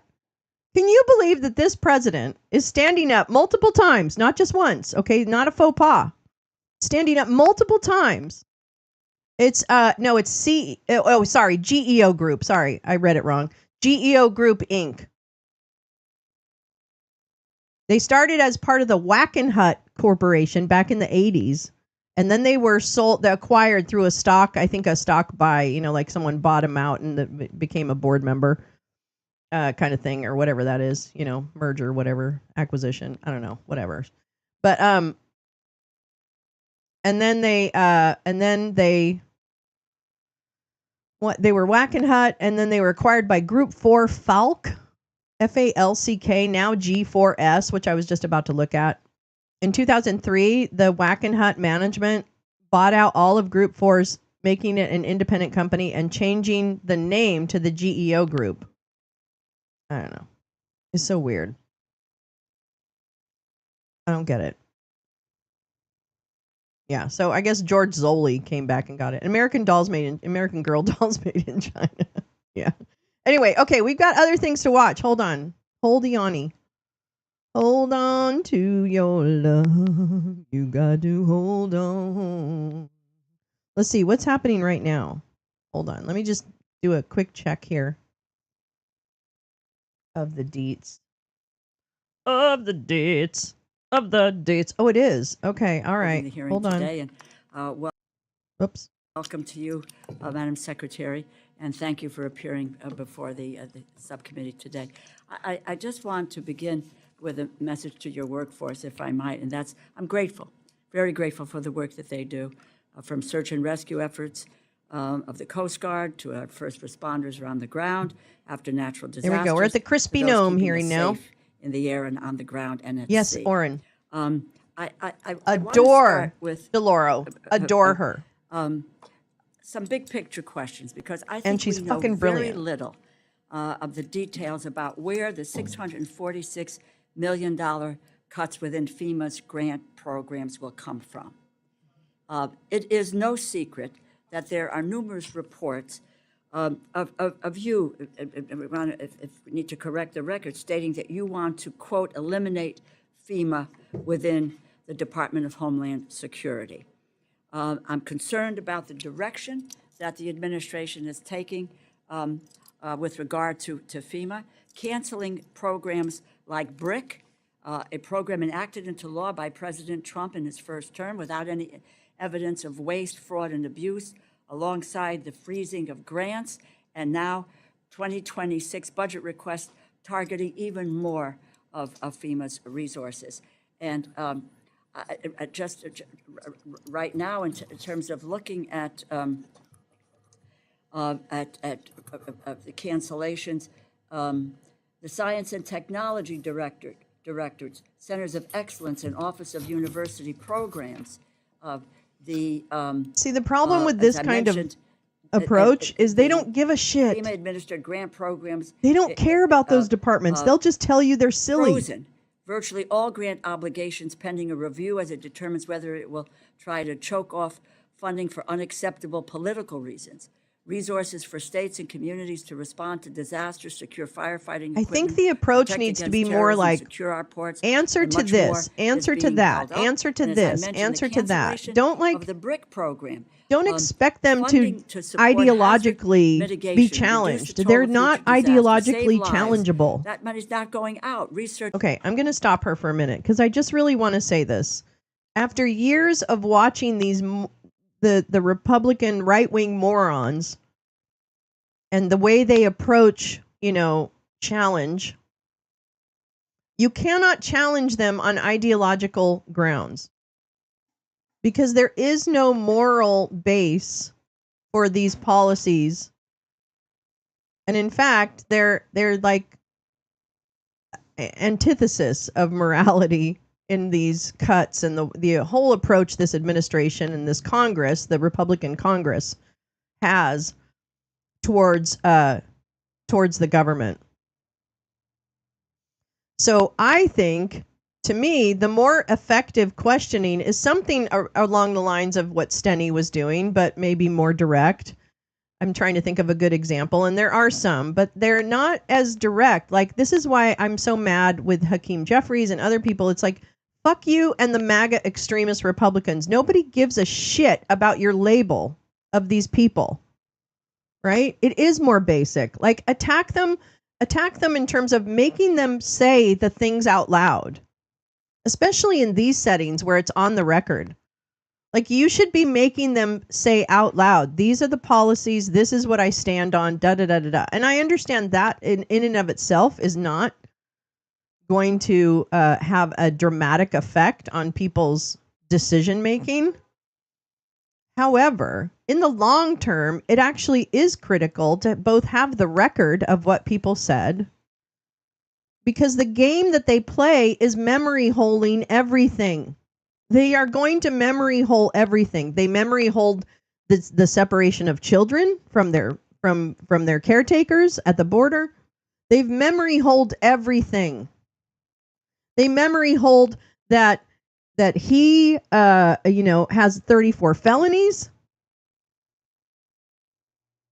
Like, don't let them memory hold this stuff, but approach it without so much like rhetoric and emotion, and more along they will not meet you on the ideological field. They will just make you look like a fool saying, well, that was a silly program, so we had to cut it. Waste, fraud, and abuse, like, they know how to attack it on the ideological spectrum. You have to hit them and get them on the record and point, and in that, in the artistry of that, you can point out the paradox and the absurdity and make them respond to the absurdity. Because look at Besant. Beasley melts when he's challenged on something that he knows is absolutely fucking not true. Anyway, that's my speech. I'm sorry. I'm full of speeches today. Yeah, the Carney Trump meeting. Hold on, I'll look at that. A minimum of $6 for every dollar invested. I'm just have been devastated, and what role FEMA has played. I don't know how many millions and millions of dollars went out in Louisiana. Actually, I've asked my staff to calculate that when Katrina hit, and the response was overwhelming. And the response has been overwhelming. If you want to make corrections, that's fine. We all agree with that. Yeah, we can point to thousands and thousands of Well, if you wouldn't mind getting this committee, the information and the evidence where you talk about the dysfunction of the agency and where it has really failed, that would be important to those of us who are appropriating dollars. And it would appear that the administration overall has a way in which they're looking at dismantling the federal government. The states will never have the amount of money because the federal government isn't going to pass that money to the states to be able to deal with what happens. It's when the federal government comes in and be able to give a hand to do that. And I think it's very clear from what you said that both yourself and the president really want to dismantle the federal government and the agencies that have provided service to the American people for decades. I thank the chair for your time and yield back. Thank you, Madam Ranking Member. Mr. Rutherford, the floor is yours for round two. Thank you, Mr. Chairman. Madam Secretary, as a sheriff and first responder in the state of Florida, we've had many hurricanes, and FEMA has come in and assisted. But I can tell you in the state of Florida, we pretty much handle those events through our regional domestic security shut task up. forces. Are you kidding me? Rutherford, you One of the fucking problems dick. that we have with FEMA, and Oh my God, sir, get away from the How camera. do we get FEMA to pay the bills Sir.